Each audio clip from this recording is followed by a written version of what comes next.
ஒரு பெரிய நினைவு மண்டபம். அதுக்கு முன்னாடி ஒரு அப்பாவும் பிள்ளையும் நின்றுக்கிட்டு இருக்கிறாங்க. அந்த வழியாக போகிறவங்க வர்றவங்கெல்லாம் அந்த இடத்துல நின்று அது என்ன மண்டபம் அப்படின்னு விசாரிக்க ஆரம்பித்தாங்க. அந்த அப்பாவும் பிள்ளையும் தான் வர்றவங்களுக்கெல்லாம் விவரம் சொல்லிகிட்டு இருக்கிறாங்க. அதாவது இந்த இடத்துல ஒரு பெரிய மகான் சமாதி ஆயிருக்கார், அவர் சமாதியான இடத்துல இந்த நினைவு மண்டபத்தை கட்டியிருக்கிறோம் அப்படின்னாங்க.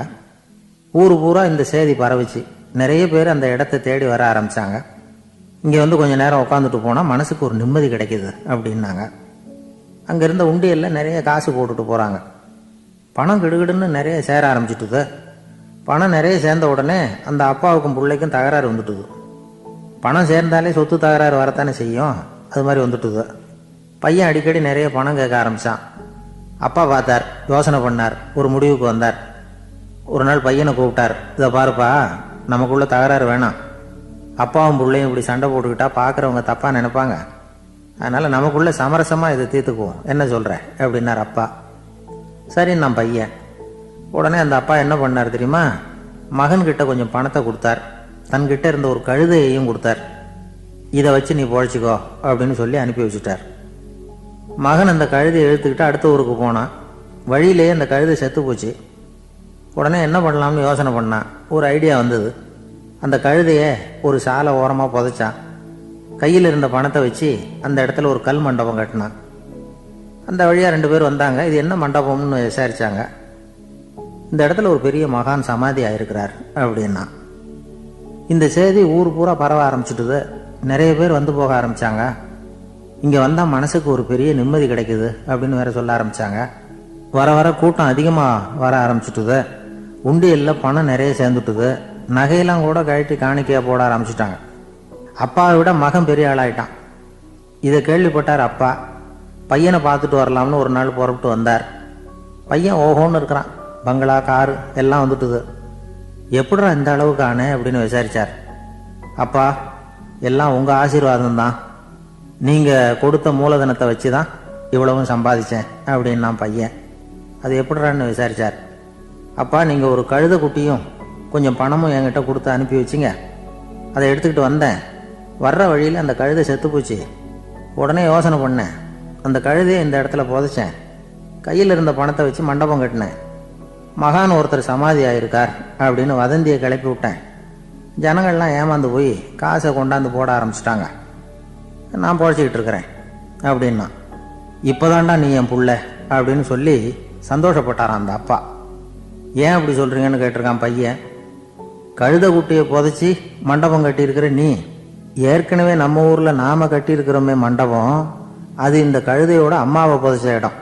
மகான் சமாதி ஆயிருக்காருன்னு நானும் சும்மா கப்ஸா தான் விட்டுக்கிட்டு இருக்கேன் அப்படின்னாரான் அப்பா. முட்டாள் ஜனங்களை நினச்சி அந்த 2 பேரும் சத்தம் போட்டு சிரிச்சாங்களாம். மனுஷனை மனுஷன் ஏமாத்துறது ரொம்ப சுலபம். என் கூட படித்த ஒருத்தன் திடீர்னு ஒரு நாள் எல்லாருக்கும் அருள் வாக்கு சொல்ல ஆரம்பிச்சிட்டான். அவன் ஒரு ஆஃபீஸ்லேயும் வேலை பார்க்குறான். ஆஃபீஸில் உள்ளவங்கெல்லாம் அவங்ககிட்ட வந்து அருள் வாக்கு கேட்குறது வழக்கம். ஒரு நாள் நான் அவன் முன்னாடி போய் உட்காந்து பேசிக்கிட்டு இருந்தேன். அப்போ அதே ஆஃபீஸில் வேலை பார்க்குற ஒருத்தர் அவங்ககிட்ட வந்து, சுவாமி, என் மேஜையில் வச்சுருந்த பேனா திடீர்னு காணாமல் போட்டுது, அது திரும்ப கிடைக்குமா எனக்கு அப்படின்னு கேட்டார்.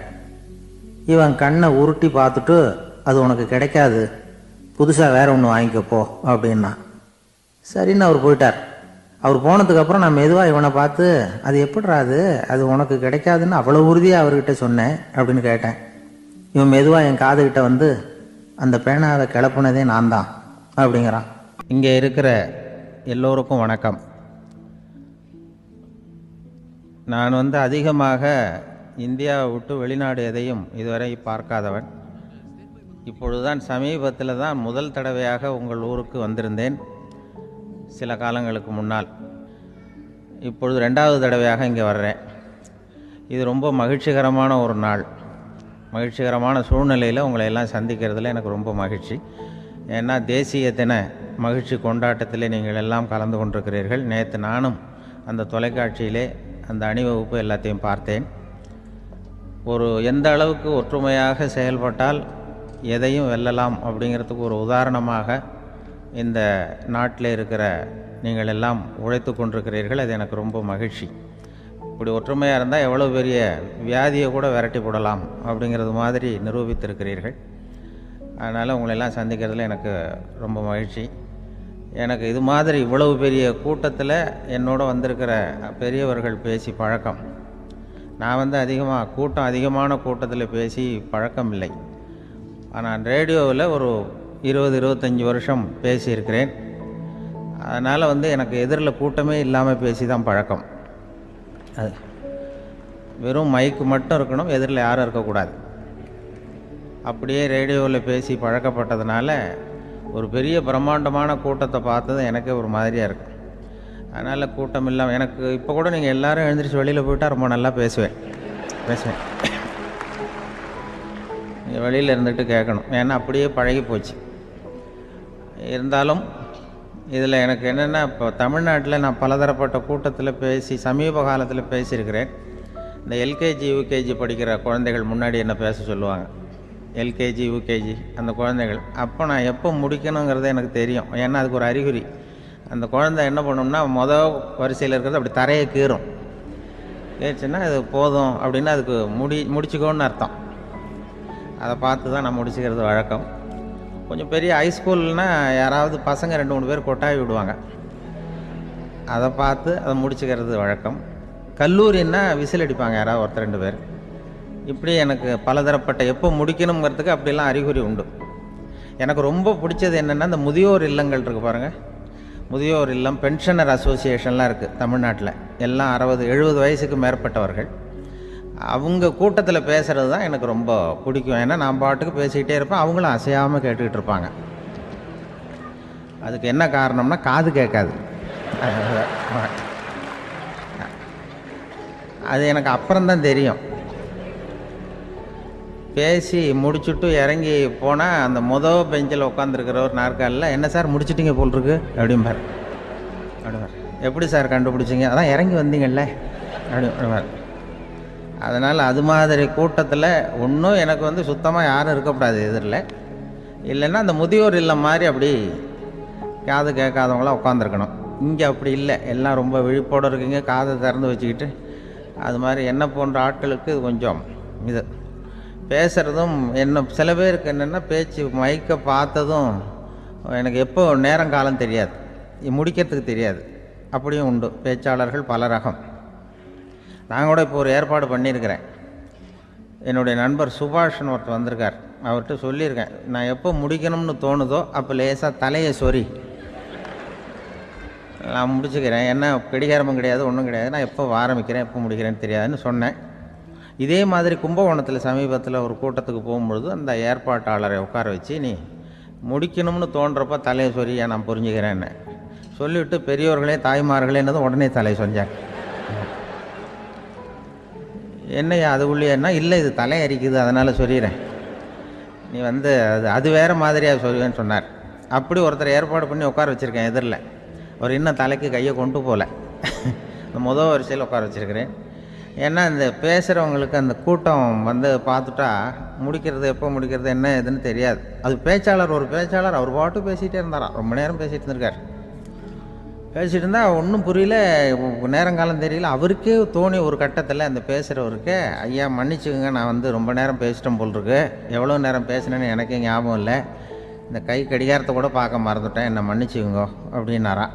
அப்போ கோபமாக ஒருத்தர் எழுந்திரிச்சு, ஏன்யா கடிகாரத்தை தான் மறந்தேன், பின்னாடி மாட்டிருக்கிற கேலண்டரையாவது பார்க்கக்கூடாதா அப்படின்னாராம்.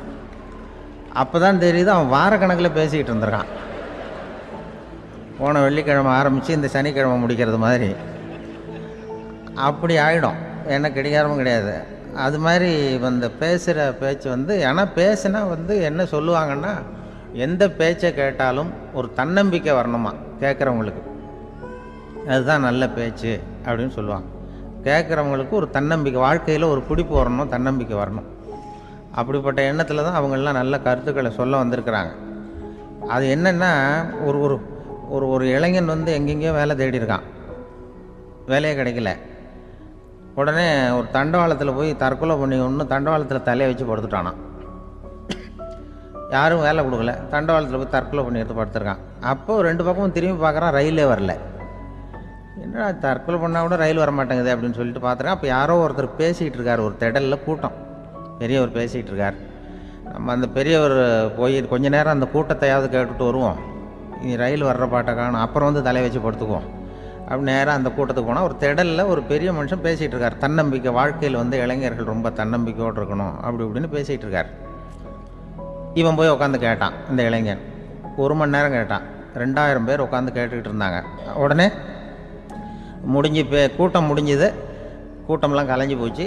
அந்த பெரியவர் பேசிக்கிட்டு இருந்தார், அவரை போய் இவன் சந்தித்தான். இளைஞன், ஐயா, நான் வந்து தற்கொலை பண்ணிக்கணுங்கிற எண்ணத்தோடு வந்தேன், தண்டவாளத்தில் தலையை வச்சு படுத்தேன், ரயில் வரல, அந்த நேரம் உங்கள் பேச்சு குரல் தான் கேட்டுது, நான் வந்து உங்கள் பேச்சை கேட்டேன், 1 மணி நேரம் கேட்டேன், கேட்டு முடித்ததுக்கப்புறம் என்னுடைய எண்ணத்தை நான் மாற்றிக்கிட்டேன், நான் இனிமேல் தற்கொலை பண்ணிக்க மாட்டேன் அப்படின்னா. அவர் பேச்சாளருக்கு ரொம்ப பெருமை, இதுதான் ஒரு பேச்சுக்கு அடையாளம், இப்படி தான் இருக்கணும். சரி, அந்த முடிவுக்கு எப்படி நீ வந்தேன்னு கேட்டார். இப்போ உங்கள் பேச்சை இந்த கூட்டத்தில் எவ்வளோ பேர் கேட்டுக்கிட்டு இருந்தாங்க சார் அப்படின்னு கேட்டான். ஒரு 2000 பேர் இருக்கும்பா அப்படின்னார் அவர். அப்போ அந்த இளைஞன் சொன்னானா, ஒரு 2000 பேரை ஒரே நேரத்தில் சாகடிக்கிற நீ உயிரோடு இருக்கிறப்போ நான் எதுக்கு சார் சாகணும்? நான் இது வரைக்கும் யாருக்கும் எந்த கெடுதலும் பண்ணலை, நான் இனிமேல் சாக மாட்டேன் சார்ட்டு போயிட்டானா. அப்படி கேட்குறவங்களுக்கு ஒரு தன்னம்பிக்கை வரணும். அது வந்து எப்படியோ வந்தால் போகிறோம். இப்போ எங்கள் பேச்சை கேட்டுவிட்டோம், அந்த ரகத்தில் வந்தாலும் சரி தான், வாழ்க்கையில் ஒரு பிடிப்பு வரணும். அப்படிங்கிறது தான் ஒரு சிறந்த பேச்சுக்கு அடையாளம்னு சொல்லுவாங்க. அப்படி வந்து அது பண்ணுறது. இதில் என்னென்னா, இந்த மனிதனுக்கு வந்து அந்த சிரிப்பு இருக்குது பாருங்கள், அதை பற்றி சொல்லுவாங்க. நகைச்சுவை, குடும்பத்தில் வந்து நகைச்சுவை உணர்வு இருந்ததுன்னா குழப்பமே வராதுன்னு சொல்லுவாங்க. பேச்சாளர்கள் என்னென்னா, சில பேர் தெளிவாக, அதாவது தெளிவாக பேசி குழப்புறவங்க இருக்கிறாங்க, குழப்பமாக பேசி தெளிவுபடுத்துகிறவங்க இருக்கிறாங்க. அப்படிப்பட்ட பேச்செல்லாம் உண்டு. குழப்பமாக பேசி தெளிவுபடுத்துறது யாருன்னா சித்தர்கள். நம்ம பழைய சித்தர் பாட்டெல்லாம் பார்த்திங்கன்னா படிக்கிறதுக்கு குழப்பமாக இருக்கும், ஆனால் அது கருத்து தெளிவாக இருக்கும். அதுதான் குழப்பமாக பேசி தெளிவுபடுத்துகிறவரெலாம் பழைய நம்ம சித்தர்கள். தெளிவாக பேசி குழப்புறவங்க இருக்கிறாங்க சில பேச்சாளர்கள். இருக்காங்க. ஒருத்தன் ஆடு மேய்ச்சிக்கிட்டு இருந்தானா, ஒரு ஆடு மேய்ச்சிக்கிட்டு இருந்திருக்கிறான் ஒரு திடலில். அந்த ஆடு மேய்க்கிற அந்த ஆள் வந்து ரொம்ப தெளிவாக பேசணும்னு நினைக்கிறவன். அவர்கிட்ட போய் கேட்டிருக்கான். அந்த ஆள்கிட்ட போய் ஒருத்தன் கேட்டான், மந்தையில் எத்தனை ஆடுப்பா இருக்குது அப்படின்னா. அப்போ அவன் சொன்னான், நான் ஆடு மேய்க்கிறேன் சார், எதையும் தெளிவாக கேட்கணும், நீ கருப்பு ஆட்டை கேட்குறியா வெள்ளை ஆட்டை கேட்குறியா அப்படின்ட்டுருக்கான். கருப்பு ஆடு அது ஒரு 50 இருக்குது அப்படின்னா. சரி, வெள்ளை ஆடு எத்தனை இருக்குது அப்படின்னா, அதுவும் 50 தான் இருக்குது அப்படின்ட்டுருக்கான். இன்னும் ரெண்டும் ஒரே ஆன்சர் தானே சொல்கிறான் அப்படின்னு சொல்லி, சரி இந்த ஆடெல்லாம் எவ்வளவு புல் சாப்பிடும் ஒரு நாளைக்கு சார், மறுபடியும் தெளிவாக கேளுங்க, கருப்பாடா வெள்ளாடா? கருப்பாடு அப்படின்னா 10 கிலோ சாப்பிடும். சரி, வெள்ளாடு அதுவும் 10 கிலோ சாப்பிடும், ரெண்டுக்கும் அதே தான் சொல்கிறான். சரிப்பா, இது எல்லாம் எவ்வளவு பால் கறக்கும் இந்த ஆடெல்லாம்? சார் திருப்பி சொல்ல தெளிவாக கேளுங்க, கருப்பாடா வெள்ளாடான்னா? கருப்பாடு தினம் 5 லிட்டர் கறக்கும், வெள்ளாடு அது 5 லிட்டர் தான் கறக்கும் அப்படின்னா. இப்படி இவன் தெளிவாக பேசி இவன் என்ன சொல்லிட்டு வரான்னு தெரியல. ரெண்டும் ஒரே ஆன்சர் தான், அப்புறம் எதுக்கு பிரித்து பேசுகிற, ரெண்டும் ஒன்று தாடா சொல்கிறேன்னு இருக்காரு. அப்படி இது ஆரம்பத்திலே கேட்டால் சொல்லிட்டு போகிறேன். ஏன்னா ஏன் அப்படி தெளிவாக பிரித்து கேட்குறேன்னா, அந்த கருப்பாடெல்லாம் எதிர்த்த வீட்டுக்காரனுக்கு சொந்தம் அப்படின்னா. சரி, வெள்ளாடு அதுவும் எதிர்த்த வீட்டுக்காரனுக்கு தான் சொந்தம் அப்படின்னா. இப்போ என்ன பேசினா தெளிவாக பேசி குழப்பிக்கிட்டு இருக்கான்னு அர்த்தம். இப்போ எதுக்கு இந்த அறிகுறி சொல்கிறேன்னா, நான் பேசுகிறது கூட அப்படி தான் இருக்கும். ஏன்னா குழப்பமாக பேசி தெளிவுபடுத்துகிறவர்கள் பின்னாடி வராங்க, அவங்க கொஞ்சம் அவங்க. அதனால் நம்மளால் முடிஞ்ச வரைக்கும் கொஞ்சம் தெளிவாக பேசி உங்களை குழப்பி வச்சோம்னா அவங்க வந்து பின்னாடி பார்த்துக்குவாங்க. அதுதான்.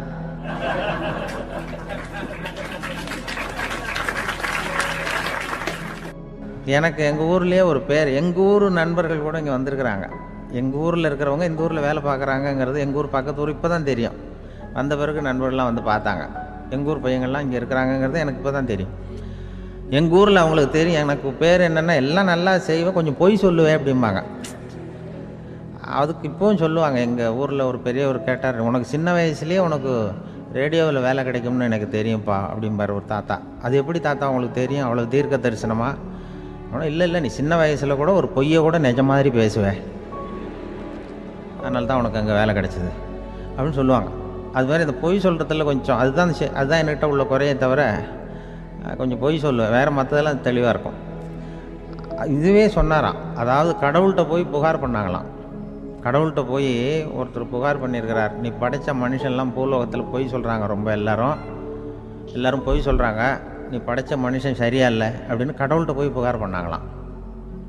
அப்போ கடவுள் சொன்னாராம், என்னை யாரும் ஏமாற்ற முடியாதுப்பா, நான் வந்து அதுக்கு ஒரு ரிமோட் கண்ட்ரோல் மாதிரி ஒன்று வச்சுருக்கேன், இங்கே பாரு, எதிர்த்தாவில் பாரு, என்ன தெரியுது அப்படின்னா பிரம்மாண்டமான செவுரு, அதில் லட்சக்கணக்கான எலக்ட்ரிக் பல்புலாம் சொருவிருக்கு, அதெல்லாம். அப்போ கடவுள் சொன்னாராம், புகார் சொன்னவனை கூப்பிட்டு, இதை பாருப்பா, எலக்ட்ரிக் பல்பு, பூலோகத்தில் நாம் படைத்த மனிதர்கள் யாராவது பொய் சொன்னால் இங்கே விளக்கு எரியும், எந்த ஏரியாவில் எவ்வளவு விளக்கு எரியுது அப்படிங்கிறத பார்த்து நான் கண்டுபிடிச்சிருவேன், நான் படைத்த மனிதர்களை என்னை ஏமாற்ற முடியாது, எவ்வளவு பேர் எங்கே பொய் சொல்கிறாங்கிறது இந்த விளக்கை பார்த்து கண்டுபிடிச்சிருவேன் நான் கடவுள். இப்படி சொல்லிகிட்டு இருக்கும்பொழுது எல்லா விளக்கம் எரிஞ்சுதான். அப்போ புகார் பண்ணவங்க கேட்டிருக்கான், இது ஏதாவது ஒயரிங்கில் கோளாறாக இருக்குமா சார், இது ஏன் இப்படி எல்லாம் எரியுது அப்படிங்கிறப்ப கடவுள் சொன்னாராம், இல்லை இப்போ பொறு, இப்போ வந்து சிங்கப்பூரில் தென்கட்சி சுவாமிநாதன் பேசிக்கிட்டு இருக்கார், இன்னும் ஒரு 15-20 நிமிஷத்தில் சரியாக போடும் அப்படின்னாராம். அப்படி சொல்லுவாங்க என்னை பற்றி கொஞ்சம் பொய் சொல்கிறதுங்கிறது, அதுக்காக உங்ககிட்ட வந்து பொய் சொல்ல முடியாது. நான் பொய் சொல்கிறதுனா அந்த முன்னாடி சொன்ன முதியோர் இல்லம் அங்கே வேணால் சொல்லலாம், எதை சொன்னாலும் கேட்க போகிறதில்ல, அப்படி சொல்லலாம். ஏன்னா இப்போ இதில் என்னென்னா, இவங்க ஐயாக்கெல்லாம் இங்கே வந்ததும் பெரியவங்கள்லாம் சொன்னாங்க, முஸ்தபா சார்லாம் சொன்னார், இங்கே வந்து முன்னாடிலாம் எங்கள் மனிதர்கள் எந்த அளவுக்கு இப்போ வந்து ரொம்ப ஆக்கப்பூர்வமாக வளர்ந்துருக்கிறார்கள், முன்னாடிலாம் சினிமா நடிகர்களுக்கு தான் இது மாதிரி கூட்டங்கள்லாம் வரும், சினிமா சம்மந்தப்பட்டவங்களுக்கு இது மாதிரி ஏதாவது நல்ல விஷயங்களை பேசுகிறவங்களுக்கு கூட்டம் வர்றது வந்து ஒரு பெரிய ஆரோக்கியமான அறிகுறி, எங்களுக்கெல்லாம் ரொம்ப மகிழ்ச்சியாக இருக்குது சார்னு சொன்னார். அது இப்போ அதுக்கு தான் வந்திருப்பீங்க, வேறு ஒன்றும் இப்போ எங்கள் முகத்துக்காக வந்திருக்க போகிறீங்க, அப்படி ஒன்றும் கவர்ச்சியான முகமா அதுவும், அதனால் வந்து முகத்தை பார்க்குறதுக்கு தான் வந்திருக்கிறாங்க அப்படின்னு சொல்லி. அந்த ரேடியோவில் நான் கொஞ்ச காலம் வெளியில் தெரியாமல் இருந்தேன். அப்போ என்ன பண்ணுவாங்கன்னா, என்ன வருவாங்க, எங்கள் ரேடியோ ஸ்டேஷனுக்கு வருவாங்க, சார் அந்த தினம் ரேடியோவில் பேசுகிறாரு இன்று ஒரு தகவல், அவர் முகத்தை பார்த்துட்டு போகணும் சார் அப்படின்ட்டு வருவாங்க. ஏன்னா இப்போ தொலைக்காட்சியில் வர்றதில்லை, அதில் என்னென்னா அப்படி ஒரு தடவை வர்றவங்க அடுத்த தடவை வர்றதில்லை. அப்போ தான் புரியுது, ஓஹோ அவங்க ஆள் யாருன்னு தெரிஞ்சுக்கிறதுக்கு தான் வராங்க, வேறு ஒன்றும் ஒரு பெரிய கவர்ச்சி. அதனால் இந்த கூட்டம் வந்து ஏதோ என்னோடய கவர்ச்சின்னா அவர் ஐயா சுகி சிவம் கொஞ்சம் கவர்ச்சியாக தெரிகிறார், அதனால் அவருக்காக வந்த கூட்டமாக வேணா இருக்கலாம், வேறு எனக்கு அந்த நம்பிக்கை இல்லை. ஐயா சாலவன் பாப்பாவுக்கு சுத்தமாக அந்த நம்பிக்கை இருக்காது. அதனால் நாங்கள் வந்து ஏமாந்து போட மாட்டோம், ஏதோ எங்களை பார்க்க தான் வந்திருக்கிறாங்க எல்லோரும் அப்படின்னு. என்ன அவங்களுக்கு கருத்துன்னா, நல்ல குடும்பம், நல்ல மகிழ்ச்சியாக வாழ்வது எப்படி, நல்ல குடும்பத்தை எப்படி நடத்துறது, இது மாதிரி நல்ல கருத்துக்களை ஜனங்கள்கிட்ட பரிமாறிக்கணும்னு இந்தியாவிலையும் தமிழ்நாட்டிலையும் சில நிகழ்ச்சிகளை அவங்க நடத்திட்டு இருக்கிறாங்க. என் கூட வேலை பார்க்குறப்போ ஒரு அம்மா இருந்தாங்க, அவங்க எப்போதும் அவங்க வீட்டுக்காரர் படத்தையே வச்சுருப்பாங்க, கையில் பத்திரமா வச்சுருப்பாங்க, அவ்வளவு மரியாதை மதிப்புன்னு சொல்லி நாங்கள்லாம் அவங்கள பெருசாக நினைப்போம். இது எதுக்குமா அவங்க வீட்டுக்காரர் படத்தை பத்திரமா இல்லை கையிலேயே வச்சுருக்கீங்களே, ஆஃபீஸுக்கெல்லாம் எடுத்துகிட்டு வந்து வச்சு அடிக்கடி எடுத்து பார்த்துக்குவாங்க, அவ்வளவு பிரியமாக அவங்க வீட்டுக்காரர் இல்லை. ஆமாம், எனக்கு வந்து ஏதாவது பிரச்சனை வந்துவிடுதுன்னா உடனே எங்கள் வீட்டுக்காரர் படத்தை எடுத்து பார்ப்பேன். பரவாயில்லையே இப்படி ஒரு இதாக, ஆமாம் இதை பார்த்துட்டு நினச்சிக்குவேன், இதை விட பிரச்சனை வேறு என்ன இருந்துட போகுது உலகத்தில் அப்படின்னு நினச்சிக்குவேன், உடனே எனக்கு எல்லாம் போயிடும் அப்படின்ட்டு தான். அப்படி ஒரு அம்மா இருந்தாங்க, இப்போவும் இருக்காங்க, வேலை பார்த்துக்கிட்டு இருக்காங்க. அப்படிலாம் நீங்கள் இங்கே இருக்கிற தாய்மார்கள் பெண்கள் யாராவது அப்படி கூட பண்ணலாம். யாரா எப்போதுமே உங்கள் வீட்டுக்காரர் படத்தை கையில் வச்சுக்கோங்க, அது ஒரு யோசனை, குடும்பம் குதூகலமாக இருக்கிறதுக்கு அது ஒரு யோசனை. அதே மாதிரி இவங்களும் அவங்க படத்தை வச்சுக்கலாம், வச்சுக்கிட்டு பிரச்சனை வரும்பொழுது பார்த்துக்கணும், இதை விட நமக்கு என்ன வந்துட போகுது பெருசாக அப்படி தான் இருக்கணும். குடும்பம் வந்து நல்லபடியாக இருக்கணும்னா அதுக்கு இப்போ சொல்லுவாங்க, கடவுளே வந்து ஒரு வீட்டு கணவன், வீட்டு தலைவர் கனவுல வந்தாராம். கடவுள் வந்து இது மாதிரி உன்னை விட்டுட்டு உங்கள் குடும்பத்தை உன்னையெல்லாம் விட்டுட்டு போக போகிறேன்னா, அதனால் ஏதாவது வர வேணும்னா கேட்டு போய் வாங்கிக்கோ அப்படின்னு கடவுள் சொன்னாராம் அந்த குடும்ப தலைவர்கிட்ட. அவருக்கு என்ன கேட்குறதுன்னு புரியல, கடவுள் வந்து விட்டுட்டு போகிறேங்கிறாரு, ஏதாவது வரம் கேட்டுக்கோ அப்படின்னு. நம்ம என்ன பண்ணுறது, என்ன கேட்குறதுன்னு ஒன்றும் புரியல, குழம்பிக்கிட்டு இருந்தான் அந்த ஆள் கனவில். இப்போ கடவுள் சொன்னாரா, சரி நீ ரொம்ப குழப்பமாக இருக்க, நாளைக்கு மறுபடியும் உன் கனவில் வரேன் அதுக்குள்ளே நீ முடிவு பண்ணி வை. உனக்கு என்ன வரம் வேணுமோ கேட்டு வாங்கிக்கோ, உனக்கு வரம் கொடுத்துட்டு நான் போயிடுறேன், உன்னை விட்டுட்டு போகிறதா நான் முடிவு பண்ணிட்டேன் அப்படின்ட்டுருக்காரு கடவுள். சரி, ஒரு நாள் அவகாசம் கொடுங்க, நாளைக்கு நான் அதுக்குள்ளே முடிவு பண்ணி வைக்கிறேன்ட்டு அவர் வந்தார். மறுநாள் முழிச்சுக்கிட்டார். முழிச்சுக்கிட்டு மனைவி, மகன், மக்கள் எல்லாரையும் கூப்பிட்டார், குடும்பத்தில் எல்லாரையும். அப்படி வாங்க, இது மாதிரி நேற்று கனவுல வந்தார் கடவுள், நம்மளை விட்டுட்டு போக போகிறாராம், என்ன வரம் வேணும்னு கேட்டு வாங்கிக்கோ அப்படின்னு போய் சொல்லிட்டார். என்ன கேட்குறதுண்ணா அப்படின்னு அந்த கணவன் கேட்குறான். இந்த மனைவி சொல்கிறாங்க, என் உடம்பு பூரா நகையாக இருக்கணும் அப்படின்னு கேள் அப்படின்ட்டுருக்கு. அதுக்குள்ளே அந்த ஒரு பொண்ணு ஓடி வந்து, அப்படிலாம் கேட்காதப்பா கடவுள்கிட்ட, இப்போ இருக்கிற சொத்து எவ்வளோ இருக்கோ அதுபோல் இன்னொரு பங்கு வேணும்னு கேள் அப்படின்னு. அந்த பையன் வந்து அவன் வேறு சொன்னான், அவன் அது நமக்கு வந்து இது போல் ஒரு 10 பங்காவது வேணும், 2 பங்களா, கார் வேணும் அப்படின்னு அவன் ஒரு லிஸ்ட்டை கொடுத்தான். இவர் என்ன கேட்குறதுன்னு முடிவு பண்ணுறதுக்குள்ள அங்கே வேலை செய்கிற அம்மா, ஒரு வயசான அம்மா வந்திருக்கு, வேலை செய்கிற அம்மா. அது வந்து சொல்லிச்சான் இவர்கிட்ட, தப்பாரு கடவுள்கிட்ட அப்படிலாம் கேட்காதப்பா, நாளைக்கு வரும்பொழுது என்ன வர வேணும்னா எங்கள் குடும்பத்தில் எல்லாரும் அன்பாக இருக்கணும், பாசமாக இருக்கணும்னு கேட்டு வாங்கிக்கோ வரத்தை. அன்பு பாசம் குடும்பத்தில் எப்போதும் நிலவணும்னு கேட்டு வாங்கிக்கோ, வேற எல்லாம் நம்ம பார்த்துக்கலான்னு இந்த பெரியம்மா சொல்லிச்சான். மறுநாள் அதே மாதிரி படுத்து தூங்கினார். கடவுள் கனவுல வந்தார். வந்து கேட்கும்பொழுது இவர் சொன்னாராம், ஐயா எனக்கு வந்து எங்கள் குடும்பத்தில் நாங்கள் கணவன், மனைவி, புள்ள, குட்டி எல்லாம் பாசமாக இருக்கணும், அன்பாக இருக்கணும், இதுதான் எங்களுக்கு வர வேணும் அப்படின்னு கேட்டாராம். இவர் கேட்டதும் கடவுள் வந்து தலையை சொரிய ஆரம்பிச்சிட்டாராம். ஏன் என்ன யோசிக்கிறீங்கன்னு கேட்டிருக்காரு. நீங்கள் அன்பாக பிரியமாக இருந்தீங்கன்னா அப்புறம் ஏன் நான் உங்களை விட்டுட்டு போக போகிறேன்? நான் ஏற்கனவே இல்லைங்கிறதுனால தான் உங்களை விட்டு போகலாம்னு முடிவு பண்ணியிருந்தேன். இப்போ நீங்கள் ஏற்கனவே பாசமாக இருந்தீங்கன்னா நான் இனிமேல் போக மாட்டேன், அதனால் ஏன் முடிவை மாற்றிக்க வேண்டியதுதான், உங்கள் கூட தான் இருக்க போகிறேன்னாராம். இப்படி ஒரு கதை சொல்லுவாங்க. அதனால் ஒரு குடும்பத்தில் அந்தந்த உறவு முறைகள் சரியாக இருக்கிற வரைக்கும் எல்லாம் நல்லாயிருக்கும். அங்கே தான் அங்கே இறைவன் வாழும் இல்லம்ங்கிறாங்களே, அதுதான் அது. அதில் அந்த குடும்ப தலைவருங்கிறவர் கணவன் அப்படிங்கிறதுனால அவருக்கு தான் பொறுப்பு. அவருக்கு நிறைய சகிப்புத்தன்மை வேணும், கோபம் வரக்கூடாது, யார் என்ன சொன்னாலும் போகணும். சில கணவன்மார்கள் வந்து எது சொன்னாலும் மனைவி வந்து தட்டுறதில்லை. அங்கே போனால் போவாங்க, எதுக்கு போக சொல்கிறேன்னு கேட்குறதில்ல, போகிறது. இங்கே வான்னா வர்றது. திருவள்ளுவர் மனைவி இருந்தாருன்னு சொல்கிறாங்கல்ல, அது மாதிரி. அது எப்படின்னா ஒருத்தர் சொன்னார், அது அப்படி இல்லை, அதுக்கு ஒரு கதை சொன்னார். ஹிட்லர் வந்து வந்தாராம் ஒரு தடவை, ஒரு பெரிய கப்பல் மேலே, கப்பலுடைய மேல் தளத்தில் ஹிட்லர் வந்துக்கிட்டு இருக்கார். ஒரு இங்கிலீஷ் கேப்டன் எதிரில் நிற்கிறான். அவனுக்கு பெரிய ஆச்சரியம், இந்த ஆள் எப்படி இப்படி ஒரு தனி மனிதனாக இருந்துக்கிட்டு உலகத்தையே இப்படி இந்த பாடுபடுத்துகிறார் அப்படின்னு சொல்லி, உன்னுடைய வெற்றிக்கு என்ன காரணம்னு கேட்டாராம் அந்த இங்கிலீஷ் கேப்டன். இப்போ ஹிட்லர் சொன்னாராம், என்னுடைய வெற்றிக்கு காரணம் என்கிட்ட வேலை செய்கிற ஊழியர்கள். நான் கிழிச்ச கோட்டை தாண்ட மாட்டாங்க, நான் என்ன சொல்கிறேனோ அதை உடனே செய்வாங்க, ஏன் எதுக்குன்னு எதிர்த்து பேச மாட்டாங்க, அதுதான் என்னுடைய வெற்றிக்கு காரணம் அப்படின்னு சொல்லி அதை நிரூபித்து காட்டுறேன் பார் அப்படின்னு சொல்லி கையை தட்டினாராம் ஹிட்லர். உடனே ஒரு சிப்பாய் எங்கேருந்து வந்து லெஃப்ட் ரைட்னு போட்டு வந்து சல்யூட் பண்ணி நின்னான். உடனே ஹிட்லர் சொன்னாரான், நீ அப்படியே இந்த கப்பல் மேல் தளத்துலேருந்து அப்படி கடலில் விழுந்து செத்து போடா அப்படின்னு பொத்துன்னு குதிச்சுட்டான். எதுக்கு சொல்கிறேன் என்ன இதில், உடனே குதிச்சு செத்து போட்டான். இவருக்கு பெரிய ஆச்சரியம் கேப்டனுக்கு. ஹிட்லர் சொன்னார், இதுதான் என்னுடைய வெற்றிக்கு காரணம், தப்பார் இன்னொருத்தனை கூப்பிட்றேன் அப்படின்னு தட்டினா, இந்த பக்கத்துலேருந்து ஒருத்தன் வந்தான், லெஃப்ட் ரைட்னு வந்து நின்னா, நீ இப்படி குதிச்சு செத்து போடா அப்படின்னு பொத்துன்னு குதிச்சுட்டான். எதுக்கு போக சொல்கிறீங்கன்னு ஒன்றுமே கேட்கல, குதினா உடனே குதிச்சுட்டான். அப்போ ஹிட்லர் சொன்னார், இதே மாதிரி என்னுடைய ஒவ்வொரு ஊழியர்களும் இருக்கிறாங்க, நானும் ஊழியர்களை இழக்கிறதுக்கு தயாராக இல்லை, தப்பார் தயாராக இருப்பேன் எப்போதும், தப்பார் இன்னொருத்தரம் தட்டுறேன்னு இன்னொருத்தர் வந்தார். எதிர்த்தாப்புலேருந்து ஒருத்தன் லெஃப்ட் ரைட் சல்யூட் அடித்தான். நீயும் குதிச்சு செத்து போடான்ருக்கார் ஹிட்லர். இவனால் பொறுக்க முடியல, இந்த இங்கிலீஷ் கேப்டன் அனாவசியமாக ஒவ்வொருத்தனாக குதிச்சுட்றானேன்னு சொல்லி ஓடி போய் அவனை குதிச்சிட்டான். குதிக்கிறதுக்கு முன்னாடி பிடிச்சி தனியாக எடுத்துகிட்டு போட்டான். தனியாக எடுத்துகிட்டு போய் அந்த சிப்பாய்கிட்ட கேட்டாரான் அந்த இங்கிலீஷ் கேப்டன், ஏன்ப்பா அந்த ஆள் குதிக்க சொல்கிறான்னா நீ ஏன் எதுக்குன்னு கேட்குறது இல்லையா, உடனே குதித்து செத்து போகிறீங்களே, இதெல்லாம் என்ன அநியாயம் அப்படின்ட்டுருக்கான் அந்த இங்கிலீஷ் கேப்டன் கையை பிடிச்சிக்கிட்டு. உடனே அந்த சிப்பாய்க்கு கோவம் வந்துட்டு தான், உடையா கையை, இவன்ட்ட வேலை பார்க்குறத விட உழுந்து செத்து போகலான்னு நான் குதிக்கிறான், என்ன அனாவசியமாக எதுக்கையாக இருக்க சொல்கிறேன் அப்படின்னு சொல்லி குதிச்சுட்டானா. அதனால் இந்த உடனே சொல்கிறத செய்கிறாங்க பாருங்கள், அவங்கள நம்பக்கூடாது. கணவன்மார்களுக்கு ஒரு எச்சரிக்கை, சொல்கிறத உடனே செஞ்சுருவாங்க மனைவி, நீ அங்கே போனால் போங்க வரணும் அந்த ஹிட்லர் மாதிரி நினைக்கிறாங்கன்னு அர்த்தம். இதுகிட்ட பேசிக்கிட்டு இருக்கிறத விட சொல்கிறத செஞ்சுட்டு போடுவோமே, அப்படி சமாளிக்கிற கணவன்மார்கள் உண்டு. குடும்பத்தில் வந்து அப்படிலாம் இருந்து சமாளிக்கிறாங்க. குடும்பத்தில் ஒருத்தர் அனுசரிப்பு தன்மைங்கிறது ரொம்ப அவசியம்.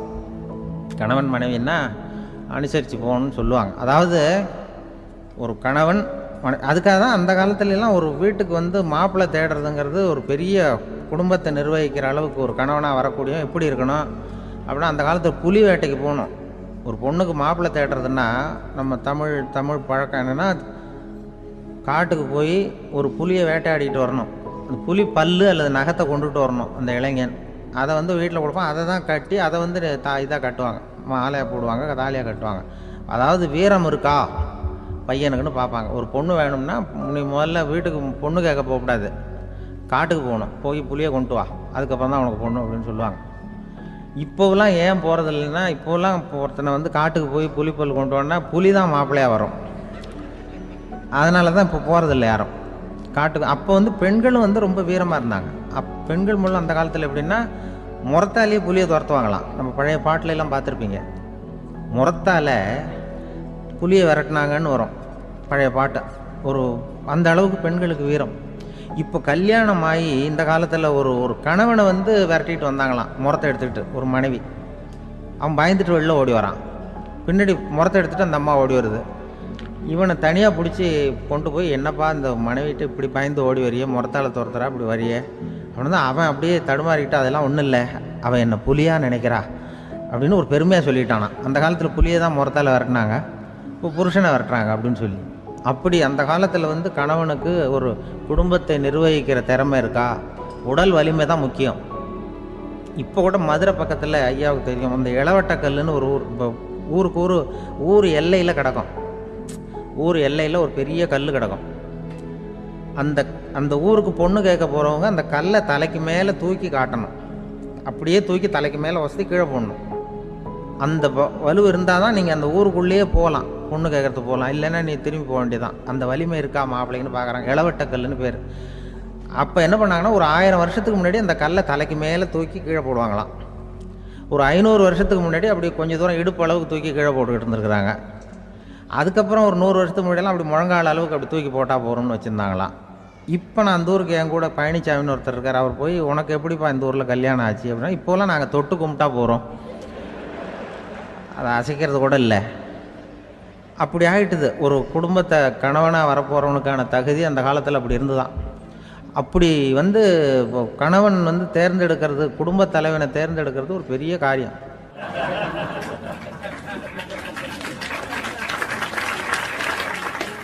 ஒரு பெரிய செல்வந்தர் போட்டி வச்சாராம், ஒரு நீச்சல் குளம், அதில் யார் வேணாலும் குதித்து அந்த பக்கம் போய் கரையேறலாம். அந்த நீச்சல் குளத்தில் விஷப்பாம்புலாம் கிடக்கு. யார் துணிஞ்சி அந்த விஷப்பாம்பு இருக்கிற குளத்தில் குதித்து அந்த பக்கம் போய் கரையேறானோ அவனுக்கு ஒரு 100 ஏக்கர் நிலம் கொடுப்பேன், அது வேண்டான்னா ஒரு 1000 ஆடு கொடுப்பேன், அதுவும் வேண்டான்னா என் பொண்ணை கொடுப்பேன் அப்படின்னு போட்டி வச்சார். அதான் மாப்பிள்ளையை தேர்ந்தெடுக்கிறதுக்கு அவர் ஒரு வழி, நீச்சல் குளத்தில் குதித்து கரையேறணும். இப்போ அந்த ஊரில் இருக்கிற இளைஞர்கள்லாம் வந்து பார்க்குறாங்க அந்த குளத்தில் குதிக்கணும்னு. ஆனால் குளத்தில் ஒரு விஷப்பாம்புலாம் கிடக்கு. இது என்ன பண்ணுறதுன்னு பார்த்தா யாருமே குதிக்கிறதுக்கு தைரியம் வரல. திடீர்னு ஒருத்தன் துணிஞ்சு குதித்தான், படபடன்னு அடிச்சுட்டு போய் அந்த பக்கம் கரையேறிட்டான். கரையேறின உடனே பரவாயில்லையே ஒரு ஆள் வந்துட்டான்னு சொல்லி அவனை அந்த இளைஞனை போய் பிடிச்சிட்டு வந்தாங்க. அந்த பெரியவர் கேட்டார், ஏப்பா இவ்வளவு பெரிய விஷப்பாம்பெல்லாம் கிடக்கிற நீச்சல் குளத்தில் நீ துணிஞ்சு குதித்து கரையேறி இருக்கிற, உனக்கு என்ன 1000 ஏக்கர் நிலம் கொடுத்துருவா, 100 ஏக்கர் நிலம் கொடுக்குவா சொல்கிறப்படி அப்படின்னா, வேண்டாம் சார்ன்றான். ஓஹோ அப்படின்னா ஒரு 1000 ஆடு வேணுமா உனக்கு அப்படின்னா, அதுவும் வேண்டாம் சார். ஓ அப்படின்னா என் பொண்ணு வேணுமா அப்படின்னா, அதுவும் வேண்டாம் சாருங்கிறான். அப்புறம் எதுக்குடா குதிச்சுன்ட்டு, என்ன உனக்கு என்ன தான் வேணும் அப்படின்னு கேட்டிருக்கார். என்னை எவன் பிடிச்சி தள்ளி விட்டவன்னு தெரியணும் அப்படின்ட்டுருக்கான். அதுக்காக அவன் பார்த்துருக்கான். அப்படி இருந்தால் தான் துணிச்சல் வரும் இந்த காலத்தில். எதுக்கு இவ்வளவு சங்கடம்லாம் வச்சாங்கன்னா, ஒரு குடும்பத்துக்கு தலைவராக வர வேண்டிய ஒரு ஆள், கணவனாக இருக்க வேண்டியவனுக்கு துணிச்சல் இருக்கா, தைரியம் இருக்கா அப்படிங்கிறது பார்க்குறதுக்காக இப்படிப்பட்ட தேர்வு முறைகள்லாம் வச்சுருந்தாங்க அந்த காலத்துலலாம். இப்போலாம் கல்யாணம் பண்ணுறது ஆளுக்கு நேரில் பார்க்காமலே கூட கல்யாணம் நடக்குது. இன்டர்நெட்டில் இப்போ சர்டிஃபிகேட் கேட்குறாங்க, நோய் நொடி இல்லாமல் இருக்காரா பார், காட்டுக்கெலாம் போக வேண்டாம், நேராக ஆஸ்பத்திரிக்கு போய் ஒரு சர்டிஃபிகேட் வாங்கிட்டு வா, உனக்கு ஒன்றும் வியாதி இல்லைன்னு ப்ரூவ் பண்ணு, அதுக்கப்புறம் பார்த்துக்கலாம், மற்றதை பேசுவோம் அப்படின்னு சொல்லி அப்படி இருக்குது நிலைமை. அதனால் குடும்பத்தில் வந்து அந்த கணவனாக இருக்கிற வேண்டியவனுக்கு பொறுப்பு அதிகம். ஏன்னா எல்லாத்தையும் அனுசரித்து போக வேண்டியதாக வந்தான். அப்படி தான் இருக்குது. அது ஒன்றுக்கு மேலே இந்த கல்யாணம் பண்ணிக்கிறாங்க, அது ரொம்ப அவஸ்தை. ஒருவனுக்கு ஒருத்திங்கிறது நம்ம இதெல்லாம் சொல்கிறது. ஒன்றுக்கு மேற்பட்ட திருமணங்கள் வந்து சங்கடத்தில் தான் கொண்டு வந்து விடும். நிறைய சொல்லுவாங்க, உலகத்திலேயே ஒரு பெரிய இது என்ன தெரியுங்களா, இயற்கை வந்து நிர்ணயம் பண்ணுது. இப்போ வந்து நம்ம சில பேருக்கு எனக்கு பொம்பளை பிள்ளை வேண்டாம் ஆம்பளை பிள்ளை வேண்டான்னு சொல்லி இந்த ஸ்கேன் பண்ணி என்னென்னவோ பண்ணிகிட்டு இருக்கிறாங்கல்ல. ஆனால் இயற்கை வந்து அந்த 50-50 ரேஷியோவை அது வந்து மெயின்டைன் பண்ணிகிட்ருக்கு. இந்த உலகத்தில் ஒரு அதிசயமான உண்மை என்னென்னா, 116 ஆம்பளை பிள்ளை பிறந்தா 100 பொம்பளை பிள்ளை பிறகுதான். உலக அளவில் 116 ஆம்பளை பிள்ளை பிறந்தா 100 பொம்பளை பிள்ளை பிறகுது. இது எதுக்கு 16 அதிகமாக பிறக்குதுன்னா, அந்த வாலிப வயசு அடையிறதுக்குள்ளே 16 செத்து போகுது. 16 அங்கங்கே ஓடுறது கொஞ்சம் முரட்டுத்தனமாக போகிறதுனால செத்து போகுது. அந்த 50-50 இந்த ஒருத்தருக்கு ஒருத்தங்கிற ரேஷியோவை இயற்கை வந்து மெயின்டைன் பண்ணிகிட்டு இருக்கு. அது ஒரு பெரிய அதிசயம். அதை விட பெரிய அதிசயம் என்னென்னா, இந்த உலக யுத்தம் நடந்ததில்ல, முதல் உலக யுத்தம், 2வது யுத்தம், அப்போ பார்த்துருக்குறாங்க, கணக்கு எடுத்துருக்குறாங்க. அந்த யுத்தம் முடிஞ்ச பிறகு 116 ஆம்பளை பிள்ளைக்கு பதிலாக 160 170 பிறக்க ஆரம்பிச்சுதான்.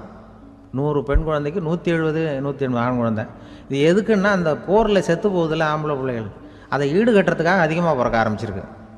அந்த அளவுக்கு வந்து இயற்கை வந்து ஒரு பெரிய ரேஷியோவை மெயின்டைன் பண்ணுது. அதாவது ஒருவனுக்கு ஒருத்திங்கிறத அது சொல்லிகிட்டு இருக்கு. புறாவெல்லாம் வளர்த்திங்கன்னா, நான் கூட புறா வளர்த்துருக்குறேன் ஊரில். புறா வளர்த்திங்கன்னா ஒரு தடவைக்கு 2 முட்டை தான் விடும் ஒரு வீட்டுக்கு. அந்த 2 முட்டையும் குஞ்சு பறிச்சுன்னா அதில் ஒன்று வந்து ஆணாக இருக்கும், ஒன்று பொண்ணாக இருக்கும். அது எந்த முட்டை ஆண் எந்த முட்டை பெண்ணுங்கிறத இயற்கை நிர்ணயம் பண்ணுது. அதை வந்து நம்ம மாற்றவே முடியாது. ரெண்டையும் அந்த பெண்ணாவோ 2 ஆணாவோ மாற்ற முடியாது நம்ம. அதனால் அந்த இயற்கையை புரிஞ்சுக்கிட்டு நாம் நடந்துக்கணும். அதனால தான் ஒரு கணவன் ஒரு மனைவி, அதான் ஒருத்தருக்கு ஒருத்தங்கிறது. ஒன்றுக்கு மேலேனா சங்கடம் தான். ஒரு பஸ்ஸில் வந்து ரெண்டு பெண்கள் வந்துக்கிட்டு இருந்தாங்களாம். பஸ்ஸு பிரயாணம். 2 பெண்கள் வந்து பக்கத்தில் உட்காந்துருக்காங்க. அந்த கண்டக்டரை கூப்பிட்ருக்காங்க, இங்கே வாயா அப்படின்னு அந்த ஒரு அம்மா கூப்பிட்ருக்கு. என்னம்மா அப்படின்ட்டுருக்கார். வந்து இந்த ஜன்னலை திறந்து விட்டு போ அப்படின்னு. சரின்னு பக்கத்தில் இருந்த ஜன்னலை திறந்து விட்டு அவர் போயிட்டார். பக்கத்தில் இருந்தம்மா உடனே இங்கே வாயா மறுபடியும் வாயான்னு கூப்பிட்ருக்கு. வந்து என்ன இந்த ஜன்னலை மூடி விட்டு போ அப்படின்ட்டுருக்கு. மூடி விட்டு போனார். மறுபடியும் அந்த முன்னாடி கூப்பிட்டது வாமா வாயான்னு மறுபடியும் கண்டக்டரை கூப்பிட்டு, என்ன இந்த பார், இந்த ஜன்னலை வந்து நீ மூடி வச்சின்னா நான் மூச்சு திணறி செத்து போடுவேன். அப்புறம் உடனே பக்கத்தில் இருந்தம்மா தபாரியா அந்த அம்மா பேச்சை கேட்டுட்டு நீ திறந்து வச்சின்னா நான் குளிர் தாங்காமல் செத்து போடுவேன் அப்படின்ட்டு அவர் தலையை பிச்சுக்கிறார் கண்டக்டர். என்னடா பெரிய ரொம்ப போச்சேன்னு, கொஞ்சம் தூரம் பிரயாணம், இதில் கூட அட்ஜஸ்ட் பண்ணி போகக்கூடாதா அப்படின்னு. அப்போ அந்த பஸ்ஸில் பின்னாடி ஒருத்தன் கடைசி சீட்டில் வெயில் தாங்காமல் சட்டையெல்லாம் கட்டி போட்டுட்டு ஒரு கிராமத்து ஆள் பீடி குடிச்சிட்டு வரான். அவர் கூப்பிட்ருக்கான் அந்த ஆள், அந்த கண்டக்டர் இங்கே வாயா அங்கே என்ன தகராறு அப்படின்னு. அந்த எதிர்த்து வீட்டுக்காரன் வந்தானே முன்னாடி பஞ்சாயத்துக்கு, அது மாதிரி கண்டக்டர் இங்கே வாயா, அவன் ஏன் நீ என்ன சொல்ல போகிற அப்படின்ட்டு வந்திருக்கான். சட்டையெல்லாம் கட்டி போட்டு பீடி குடிக்கிறான். பீடி புகையை ஊதிவிட்டு அங்கே என்ன தகராறு அப்படின்னு கேட்டிருக்கான். ஒன்றும் இல்லையா, அந்த அம்மா வந்து ஜன்னலை திறந்தா செத்து போவேங்கிறது, இந்த அம்மா ஜன்னலை மூடுனா செத்து போவேங்கிறது, நான் என்னையா பண்ணுறது ஒரு ஆள், இதுக்கு ஏன் ஏன் கவலைப்படுறேன், நான் சொல்கிறத கேள், நான் தீர்த்து வைக்கிறேன் பிரச்சனையை அப்படின்னு சொல்லிவிட்டு பீடியை எடுத்துக்கிட்டு புகையை ஊதிவிட்டு சொன்னானான். கொஞ்ச நேரம் அந்த ஜன்னலை மூடி வை, அந்த அம்மா செத்து போவோம், அப்புறம் திறந்து வை, இந்த அம்மா செத்து போவோம், நாம் நிம்மதியாக போகலாம் அப்படின்னு சொல்லிட்டு பீடி குடிக்க ஆரம்பிச்சிட்டான். அவருக்கு கோவம் வந்துட்டுது கண்டக்டருக்கு. உனக்கு என்னையா நீ பாட்டுக்கு சொல்லிட்டு கொடுவ, அந்த 2 அம்மாவும் செத்து போச்சுன்னா அவங்க வீட்டுக்காரனுக்கெல்லாம் யார் பதில் சொல்கிறது அப்படின்னா, கவலையே படாத, 2 பேருக்கும் நான் தான் வீட்டுக்காரன். அதனால தான் அந்த யோசனையை சொன்னேன் அவங்ககிட்ட. அப்புறம் இதுதான், இந்த ஒன்றுக்கு மேலே போச்சுன்னா அது இயற்கைக்கு விரோதம், இப்படிலாம் ஆகும். அதனால தான் அவன் அவ்வளவு ஒன்றுமே வேண்டான்ட்டு கடைசி பெஞ்சில் போய் சீட்டில் உட்காந்துக்கிட்டான். அப்படி அது இயற்கையை புரிஞ்சுக்கிட்டு வாழணுங்கிறது முக்கியம். குடும்பத்தில் வந்து கணவனுடைய பங்கு என்ன, மனைவியினுடைய பங்கு, குழந்தை குட்டிகள்லாம் சொல்லுவாங்க. அப்படி இருக்கணும். கணவன்கிறவனுக்கு நிறைய சகிப்புத்தன்மை தேவைப்படுது. மனுஷனுக்கு வந்து வேல்யூ விஞ்ஞானம் எப்படி போட்டிருக்குன்னா, ஒரு மனித உடம்பில் இருக்கிற கால்சியத்தை மட்டும் தனியாக எடுத்தால் ஒரு சின்ன ரூமுக்கு வெள்ளை அடிக்கலாமா. ஒரு மனுஷ உடம்புல இருக்கிற பாஸ்பரஸை மட்டும் தனியாக எடுத்தால் ஒரு 40 நெருப்பு வச்சு தயார் பண்ணலாம். ஒரு மனுஷ உடம்புல இருக்கிற இந்த கொழுப்பு சத்தை மட்டும் தனியாக எடுத்தால் ஒரு 7 சோப்பு கட்டி தயார் பண்ணலாம். அது மாதிரி ஒரு மனுஷ உடம்புல இருக்கிற இரும்பு சத்தை மட்டும் தனியாக எடுத்தால் ஒரு 2 அங்குல அணி 2 செய்யலாம். இவ்வளவுக்கும் விலை போட்டால் 42 ரூபா 50 காசு. இதுதான் மனுஷனுக்கு விஞ்ஞானம் போட்டிருக்கிற விலை. அது எப்போ அது ஒசரும்னா, அவன் மனுஷனாக இருக்கிற வரைக்கும் இருக்கிறப்ப. அதுவும் செத்து போனால் அதுவும் கிடையாது, செத்து போனால் அதுவும் குறைஞ்சிரும். மிருகங்களுக்கெல்லாம் அப்படி இல்லை, செத்ததுக்கு அப்புறம் விலை கூடும். அங்கெல்லாம் எல்லா ஊர்லேயும் பார்த்திங்கன்னா உயிர் கோழி 50 ரூபா, உரிச்ச கோழி 60 ரூபான்னு போட்டிருக்கோம். செத்ததுக்கு அப்புறம் 10 ரூபா அதிகம். மனுஷனை வந்து நீ உயிர் மனுஷன் 42 ரூபா 50 காசு, செத்ததுக்கு அப்புறம் 52 ரூபானா நீயே வச்சுக்கிடாது, எனக்கு இது கண்டு போடும். அவன் வந்து எப்போ அவனுக்கு வேல்யூ கூடும்னா மனிதனாக வாழும்பொழுது தான் வேல்யூ கூடும். குடும்பத்தில் வந்து அந்த பாசத்தோடு வாழணும்னு கடவுள்கிட்ட கேட்டு சொன்னாங்களே, அதுதான் இந்த சமூகங்கிறதும் ஒரு பெரிய குடும்பம்தான். அதனால தான் இந்த நாட்டுக்குள்ள பெருமையை எல்லாரும் ஒற்றுமையாக இருந்தால் எதையும் சாதிக்கலாம்ங்கிறது தான் இந்த நாட்டுக்குள்ள பெருமை. அப்படி நிரூபித்தோம். அதனால் சமூகங்கிறதும் ஒரு குடும்பம் மாதிரி இருக்கிறது தான் பெருசு.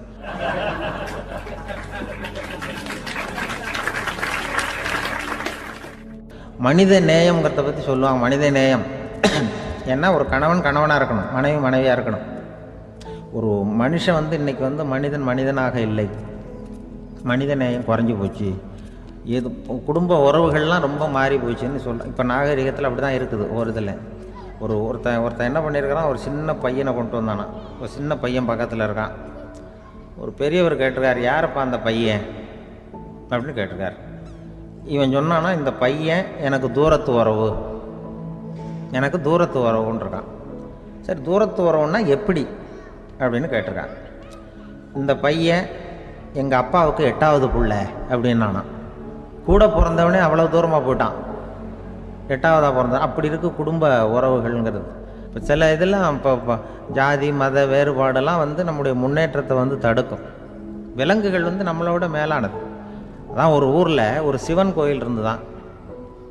சிவன் கோயிலில் அந்த புறாவெல்லாம் வளர்ந்துக்கிட்டு இருந்திருக்கு. அந்த மாடத்தில், சிவன் கோயில் மாடத்தில் புறாவெல்லாம் குடியிருந்திருக்கு. உடனே அதுக்கு கும்பாபிஷேகம் பண்ணுறதுக்காக ஊரில் திட்டம் போட்டாங்க. சிவன் கோயிலுக்கு வெள்ளடிக்க ஆரம்பித்தாங்க. வர்ணம் பூச ஆரம்பித்ததும் அதுக்கு சாரம் கட்டுவாங்கல்ல, இந்த குச்சியெல்லாம் வச்சு சாரம் கட்டுவாங்க. உடனே இந்த புறாவெல்லாம் என்ன பண்ணிச்சான், இனிமேல் நம்ம இங்கே வெள்ளை அடிக்கிறாங்க, கும்பாபிஷேகம் வருது, நம்ம இங்கே குடியிருக்க முடியாது, எதிர்த்தாப்புல எங்கே போகலான்னு பார்த்துருக்கு.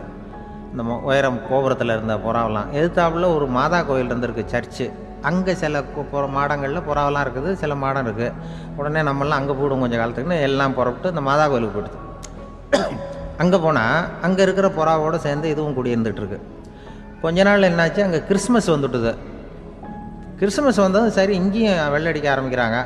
நம்ம மறுபடியும் எங்கடா போகிறதுன்னு பார்த்தா அங்கே இருக்கிற புறாவோட சேர்ந்து இதுவும் சேர்ந்து நேராக ஒரு பள்ளிவாசல் இருந்தது. எதுக்கு அங்கே இருக்கிற மாடத்தில் போய் அங்கே குடியேறிட்டுது எல்லாம். அங்கே போனால் அங்கே ரமலான் மாதம் வந்து ரம்ஜானுக்காக அதையும் புதுப்பிக்க ஆரம்பித்தாங்க. இது என்ன பண்ணுறதுன்னு சொல்லி இந்த 3 செட்டு புறாவும் சேர்ந்து என்ன பண்ணிச்சு, எங்கே போகலான்னு பார்த்தா மறுபடியும் அதுக்குள்ளே இந்த சிவன் கோயிலில் கும்பாபிஷேகம் முடிஞ்சு போச்சான். முடிஞ்சிருக்கு, அங்கே போடுவோம் எல்லாருன்னு சொல்லி எல்லா புறாவும் அந்த சிவன் கோயிலுக்கு வந்துட்டுது. அங்கே போய் மாடத்தில் அதை குடியிருந்துட்டுது. அப்போ திடீர்னு ஒரு நாள் பார்த்தா ஒரே கலவரம் பூமியில் எல்லாம் ஒருத்தன் அருவாளை தூக்கிட்டு நிற்கிறான், குச்சி எடுத்து ஒருத்தனை சுட்டுக்கிறான். ஒரே கலவரம், சத்தம், ஒரே மத கலவரம் வந்துட்டுது ஊரில். அப்போ புறாவெல்லாம் மாடத்தில் இருந்துக்கிட்டு ஒரு குஞ்சு புறா அவங்க அம்மாட்ட கேட்டு தான், இது என்ன இந்த மனுஷனுக்கு என்னாச்சு, அவன் கத்தியை தூக்கிட்டு நிற்கிறானே அப்படின்னு கேட்டு தான். ஒரு குஞ்சு புறா அவங்க அம்மாட்ட கேட்டுதான், அம்மா புறா. இப்போ அம்மா அந்த புறா சொல்லித்தான், மனுஷனுக்கு இப்போ மதம் பிடிச்சிருக்கு, அதான் கத்தியை தூக்கிட்டு நிற்கிறான் அப்படின்ட்டுருக்கு. இப்போ நமக்கெல்லாம் பிடிக்கலையே அப்படின்னு தான். அப்போ அந்த புறா சொல்லித்தான், அந்த பாருமா, நாம் வந்து இந்த சிவன் கோயிலில் இருந்தாலும் நமக்கு புறான்னு தான் பேர், இந்த மாதா கோயிலுக்கு போனாலும் நமக்கு புறான்னு தான் பேர், பள்ளிவாசலுக்கு போனாலும் நமக்கு புறான்னு தான் பேர். அந்த மனுஷன் அப்படி இல்லை. அவன் இங்கே இருக்கிற வரைக்கும் இந்துன்னு சொல்லுவான், அங்கே மாதா கோயில் இருந்தான்னா கிறிஸ்தவன்னு சொல்லுவான், பள்ளிவாசலில் இருந்தான்னா முஸ்லீம்னு சொல்லுவான். அப்போ குஞ்சு புறா அது என்ன இப்படி பண்ணுறாங்க மனுஷங்க, இப்போ அவங்கள விட நம்ம வசதி போல் இருக்க, நம்ம தேவலாம் போல் இருக்க அப்படின்னு தான் அந்த குஞ்சு புறா. அப்போ அந்த தாய் புறா சொல்லித்தான், உண்மைதான், அதனால தான் நம்ம மேலான இடத்துல இருக்கிறோம், அவன் கீழே நிற்கிறான் என்னமோ அப்படின்னு சொல்லித்தான். இதுதான் அந்த குடும்பம்ங்கிறது, சமுதாயம்ங்கிறது ஒரு பெரிய குடும்பம். அது இந்த புறாக்கிட்டேருந்து மனுஷன் கற்றுக்க வேண்டியிருக்கு. அப்படி இருக்குது இன்றைக்கி மனுஷனுடைய நிலைமை. அதை வந்து புரிஞ்சுக்கணும். அப்படி தான் ஒவ்வொரு இதுலேயும் நாம் வந்து நடந்து கொள்ள வேண்டியிருக்குது. மிருகங்கள்கிட்டேருந்து கற்றுக்கிற வாய்ப்பெல்லாம் இருக்குது அப்படி சொல்லுவாங்க. அந்த இதில் வந்து நம்ம குடும்பத்தில் வந்து என்னென்னா, இப்போ இந்த பிள்ளைகளை பற்றி சொல்லுவாங்க. இப்போ ராமர் லட்சுமணர் கதை சொல்லுவாங்க. அதாவது ராமரும் பரதனும் பந்து விளையாடிக்கிட்டு இருந்தாங்களாம் சின்ன வயசில் பந்து விளையாடிக்கிட்டு இருந்தாங்களாம். உடனே ராமர் வந்தாராம், வந்து கோசலை அவங்க அம்மா கோசலை மடியில் சோர்ந்து போய் உட்காந்தாராம். சந்தோஷமாக வந்து உட்காந்துருக்கார். அப்போ அந்த கோசலை அம்மா கேட்டாங்களாம், ஏன்ப்பா அப்படி இவ்வளவு சந்தோஷமாக இருக்கே, என்ன காரணம் அப்படின்னு கேட்டிருக்கார். அப்படின்னு அந்த அம்மா கேட்டிருக்கு. ராமன் சொன்னான்னா, இது என் தம்பியோட நான் பந்து விளையாண்டுக்கிட்டு இருந்தேன், பரதன். அவன் வந்து ஜெயிச்சுட்டான், நான் தோத்துட்டேன். என்னை வந்து அவன் ஜெயிச்சுட்டான். அவனுடைய வெற்றி வந்து எனக்கு சந்தோஷமாக இருக்குது, தம்பியோட வெற்றி, அதனால் நான் சந்தோஷமாக இருக்கேன்னு சொல்லியிருக்கு. அந்த அம்மாவுக்கு ரொம்ப சந்தோஷம், தம்பி ஜெயிக்கிறாங்கிறத பற்றி அண்ணன் வந்து சந்தோஷப்படுறானே அப்படின்னு. கொஞ்ச நேரத்தில் பரதன் வந்திருக்கான். அவன் சோர்ந்து போய் கலங்கி போய் வந்து அதே அம்மா மடியில் உட்காந்துருக்கான். நீ ஏன்ப்பா, நீ தான் ஜெயிச்சுட்டியாமே, நீ என்னத்துக்கு வருத்தப்பட்டுக்கிட்டு வர அப்படின்னு கேட்டிருக்கேன் அந்த அம்மா. அப்போ பரதன் சொன்னானா, நான் ஜெயிக்கணுங்கிறதுக்காக அண்ணன் விட்டு கொடுத்தாரு, தோத்துட்டாரு, அதனால் எனக்கு வருத்தமாக இருக்குது. உண்மையில் அவர் தான் ஜெயிச்சிருக்க வேண்டியது, எனக்காக விட்டு கொடுத்தாரு, அதனால் நான் வருத்தப்படுறேன்னா. அப்போ அந்த அம்மா சொல்லிச்சான், இப்படி தான் தம்பியினுடைய வெற்றி அண்ணனை சந்தோஷப்படுத்துது, அண்ணனுடைய தோல்வி வந்து தம்பியை வருத்தப்பட வைக்குது. இப்படி தான் இருக்கணும் அண்ணன் தம்பின்னா, அப்படி தான் குடும்பத்தில் இருக்கணும்னு சொல்லி அந்த அம்மா சொன்னதாக சொல்லுவாங்க ராமாயண கதை. அதே போல் இப்போ இதில் வரும், நபிகள் நாயகத்தினுடைய பேரர்கள் பாத்திமாவனுடைய பிள்ளைகள் 2 பேர், ஹசன் ஹுசைன் 2 பேர் நபிகள் நாயகத்தினுடைய பேரன்மார்கள். பாத்திமா, அன்னை பாத்திமாவனுடைய குழந்தைகள். ஹசனும் ஹுசைனும் பேசிக்கிறதே இல்லையா கொஞ்ச நாள். இந்த அம்மாவுக்கு அதை பார்க்குறாங்க, ஏதோ அண்ணன் தம்பிக்குள்ளே ஏதோ தகராறு போல் இருக்கு, ஏன் பேசிக்க மாட்டேங்கிறாங்க அப்படின்னு சொல்லி அந்த பிள்ளைகளை கூப்பிட்டு வச்சு அந்த அம்மா புத்தி சொல்லிச்சான். இந்த பாருப்பா, நீ வந்து அண்ணன் தம்பிக்குள்ளே இது மாதிரி இருக்கக்கூடாது. உங்கள் பாட்டனார் ஒரு புத்திமதி சொல்லியிருக்காரு, உனக்கு தெரியுமா? ஒரு முஸ்லீம் இன்னொரு முஸ்லீமோடு 3 நாட்களுக்கு மேல் பேசாமல் இருந்தால் அது அவனை கொலை செய்வதற்கு ஒப்பாகும் அப்படின்னு நபிகள் நாயகம் சொல்லியிருக்கார், தெரியுமா உனக்குன்னு அந்த அம்மா சொல்லிச்சான். அப்போ அந்த தம்பிக்காரர் சொன்னாராம், ஹுசைன் சொல்லியிருக்கார், அதுவும் எனக்கு தெரியும். அதே தாத்தா பாட்டனார் என்ன சொல்லியிருக்காருன்னா, அந்த 2 பேரில் யார் முதல்ல சலாம் சொல்கிறாங்களோ, யார் முதல்ல முன்னாடி பேசுகிறாங்களோ அவங்களுக்கு சொர்க்கம் கிடைக்கும், இறைவனுடைய ஆசி கிடைக்கும்னு சொல்லியிருக்கிறார். அந்த ஆசி அண்ணனுக்கு கிடைக்கட்டுமேங்கிறதுக்காக நான் பேசாமல் இருக்கிறேன் அப்படின்னா. அந்த ராமனும் பரதனும் எப்படி இருந்தாங்களோ அப்படி தான் ஹசனும் ஹுசைனும் இருந்திருக்கிறார்கள். அந்த பாசம்தான் குடும்பத்தில் வேணும். குடும்பத்தில் அண்ணன் தம்பி எப்படி நடந்துக்கணும், அம்மா பிள்ளை எப்படி நடக்கணும் அப்படிங்கிறது தான். ஏன்னா தாய் அம்மாவுக்கு வந்து எப்போதுமே பிள்ளைங்கள் வந்து அம்மா பக்கம்தான் இருக்கும். அம்மா பிள்ளைங்க தான் அதிகம். இதில் ஒரு பெரிய நீதிபதி இருந்தார் சென்னையில், உண்மையாக நடந்தது. சென்னையில் ரொம்ப காலத்துக்கு முன்னாடி காந்தி இருந்த காலத்தில் சென்னையில் ஒரு நீதிபதி, அவர் ஒரு நாள் கோர்ட்லாம் விட்டு ரொம்ப கஷ்டப்பட்டு ராத்திரி சும்மா போய் உடனே வீட்டுக்கு வரல. கோர்ட்டினுடைய நடவடிக்கை முடிஞ்சு வீட்டுக்கு வராமல் போய் எங்கெங்கேயோ போய் சுற்றிவிட்டு அந்த நண்பர்களோடு அப்படி உல்லாசமாக அப்படி கொண்டாடிவிட்டு நடுராத்திரிக்கு வந்திருக்கிறாரு வீட்டுக்கு 1 மணிக்கு. அப்போ அந்த வயசான அம்மா வாசல்லையே காத்துக்கிட்டு இருக்கு. உள்ளே போச்சு நீதிபதி இன்னும் வந்து சேரலேன்னு வாசல்லே நின்றுட்டு இருந்துதான். அப்போ அது வந்த உடனே பலார்னு அரைஞ்சி விட்டாங்களாம் அந்த அம்மா. ஏன்டா அவ்வளோ தூரம் எங்கே போனேன், என்ன தான் நீதிபதியாக இருந்தாலும் அவங்களுக்கு புள்ள தானே, பலார்னு அரைஞ்சி விட்டாங்க. உடனே அவர் கலங்கி போய் அழுதாராம். மறுநாள் கேட்டிருக்காங்க அந்த பக்கத்தில் இருந்தவங்க, ஏன் நீ வந்து பெரிய நீதிபதி, பெரிய பதவியில் இருக்க, அதனால் உன்னை அவங்க அம்மா அடிச்சிட்டாங்கன்னு அழுதியா அப்படின்னு கேட்டாங்களாம்.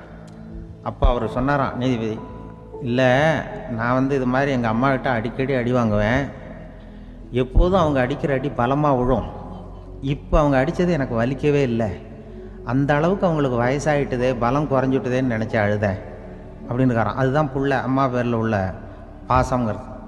இதே போல் நான் சொன்னது மாதிரி முன்னாடி இவர் ஒரு இறைநேச செல்வர் ஒருத்தர் இருந்தார். ஒரு அம்மா வந்து எனக்கு அப்பா தண்ணி கொடுப்பா அப்படின்ட்டு படுக்கையில் இருந்த அம்மா.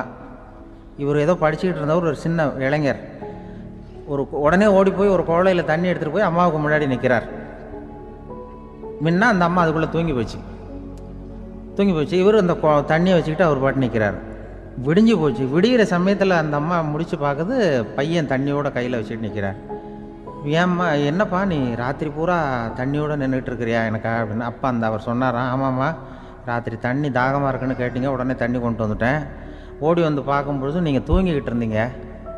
தூங்கிட்டு இருக்கும்பொழுது உங்களை எழுப்ப வேண்டாம், தூக்கத்தை கெடுக்க வேண்டாம்னு நான் நினச்சேன், அதனால் எழுப்பலை.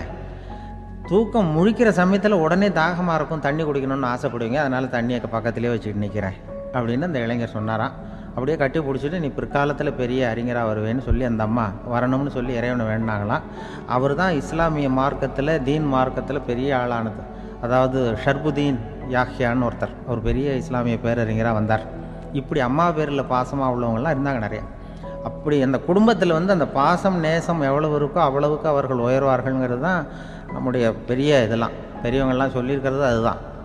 அதனால தான் அந்த கணவனுடைய பங்கு என்ன, மனைவியினுடைய பங்கு என்ன, பிள்ளைகளுடைய பங்கு என்னங்கிறத பற்றி ரொம்ப விவரமாக சொல்கிறதுக்காக தான் அதை பற்றி நாம் சிந்திக்க வேண்டிய நேரம் இதுங்கிறதுனால தான். இருக்கிற எல்லாருக்கும் வணக்கம். நான் இப்பொழுது தான் முதல் தடவையாக இந்தியாவை விட்டு வெளியில் வந்திருக்கிறேன். அதுவும் உங்கள் ஊருக்கு வந்ததில் ரொம்ப சந்தோஷம், மகிழ்ச்சி. என்னை பற்றி ரொம்ப பெருமையாக பல வார்த்தைகள்லாம் சொன்னார். அவர் அவ்வளவு பெருமையாக சொன்னதற்கு காரணம் அவ்வளவும் நானே அவருக்கு எழுதி கொடுத்தது.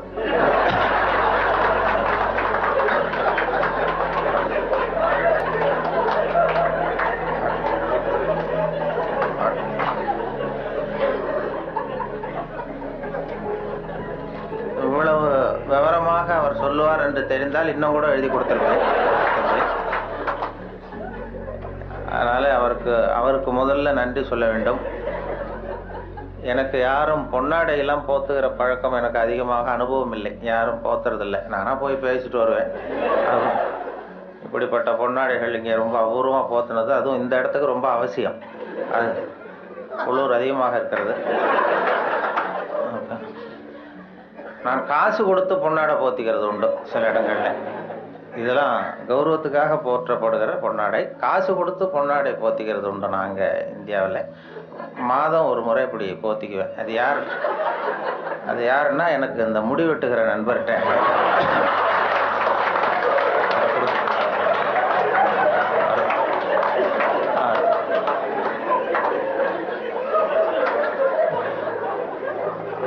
அப்படி போத்தி கொள்வது வழக்கம். அப்படிங்கிறத அவர் புரிந்து கொண்டிருப்பார்னு நினைக்கிறேன். அதுக்கு பிறகு சரி நம்ம இனிமேல் உடம்பு பூரா கடிக்கிறதுக்கு முன்னாடி வந்துடுவோம் இங்கே அப்படின்னு சொல்லி இங்கே வந்துட்டார். இங்கே தான் அவர் கடிபடாமல் இருக்கிறார். அவருடைய சிந்தனை வந்து வித்தியாசமாக நான் பார்த்து அவருடைய புத்தகத்தை எப்பொழுதுமே இது மாதிரி புத்தகம் வெளியிடுன்னா அவங்க வெளியிடுற புத்தகத்தை பரீட்சைக்கு படிக்கிறது மாதிரி படிக்கிறது.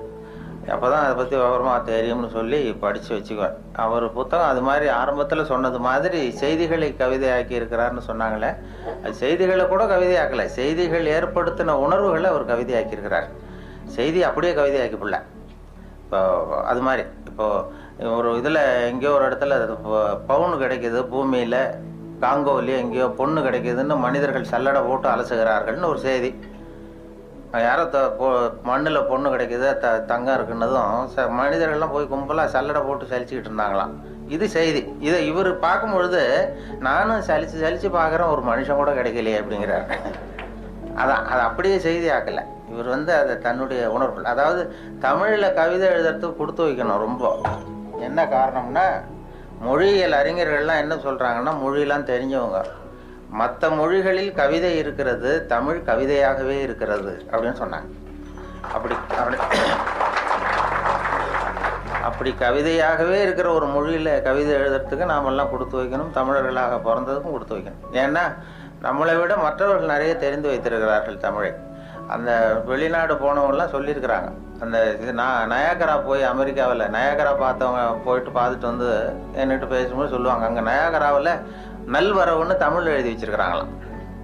அவங்க போய் கேட்டிருக்கிறாங்க, எதுக்கு இந்த ஊரில் தமிழ் எழுதி வச்சிருக்கிறீங்களேன்னா, உலகத்திலே பெரிய அருவி இது, அதே மாதிரி உலகத்திலேயே பெரிய மொழி தமிழ், அதனால் எழுதி வச்சிருக்கிறோம் அப்படின்னு சொன்னாங்க.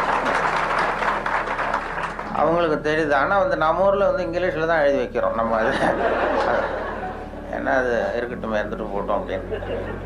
ஆனால் அப்படி எழுதினா தான் கௌரவமாக பார்க்குறாங்க. அதனால் அப்படி எழுத வேண்டியிருக்கு வெளியூரில். அதே மாதிரி சில நாடுகளில், ஜப்பானில் ஒரு பல்கலைக்கழகத்தில் மோட்டோ அதுதான் யாதும் ஊரே யாவரும் கேளிருங்கிறது அவங்களுடைய கொள்கையாக. அதை அப்படியே எழுதி வச்சிருக்கிறாங்களா, யாதும் ஊரே யாவரும் கேளிருங்க. அதை விட சர்வேயர்னு ஒரு விண்கலம் அனுப்புனாங்க செவ்வாய் கிரகத்துக்கு. சர்வேயர் செவ்வாய் கிரகத்தில் மனுஷன் இருப்பானா இல்லையான்னு சோதனை கண்டுபிடிக்கிறதுக்கு இங்கேருந்து அமெரிக்காவில் இந்த நாசாவிலேருந்து விண்கலம் போச்சு. அப்போ என்னன்னா, அங்கே மனிதர்கள் நம்ம விட முன்னேறியவர்கள், நாகரிகத்தில் பெரியவங்கள்லாம் இருப்பாங்கன்னு ஒரு சந்தேகம் அவங்களுக்கு.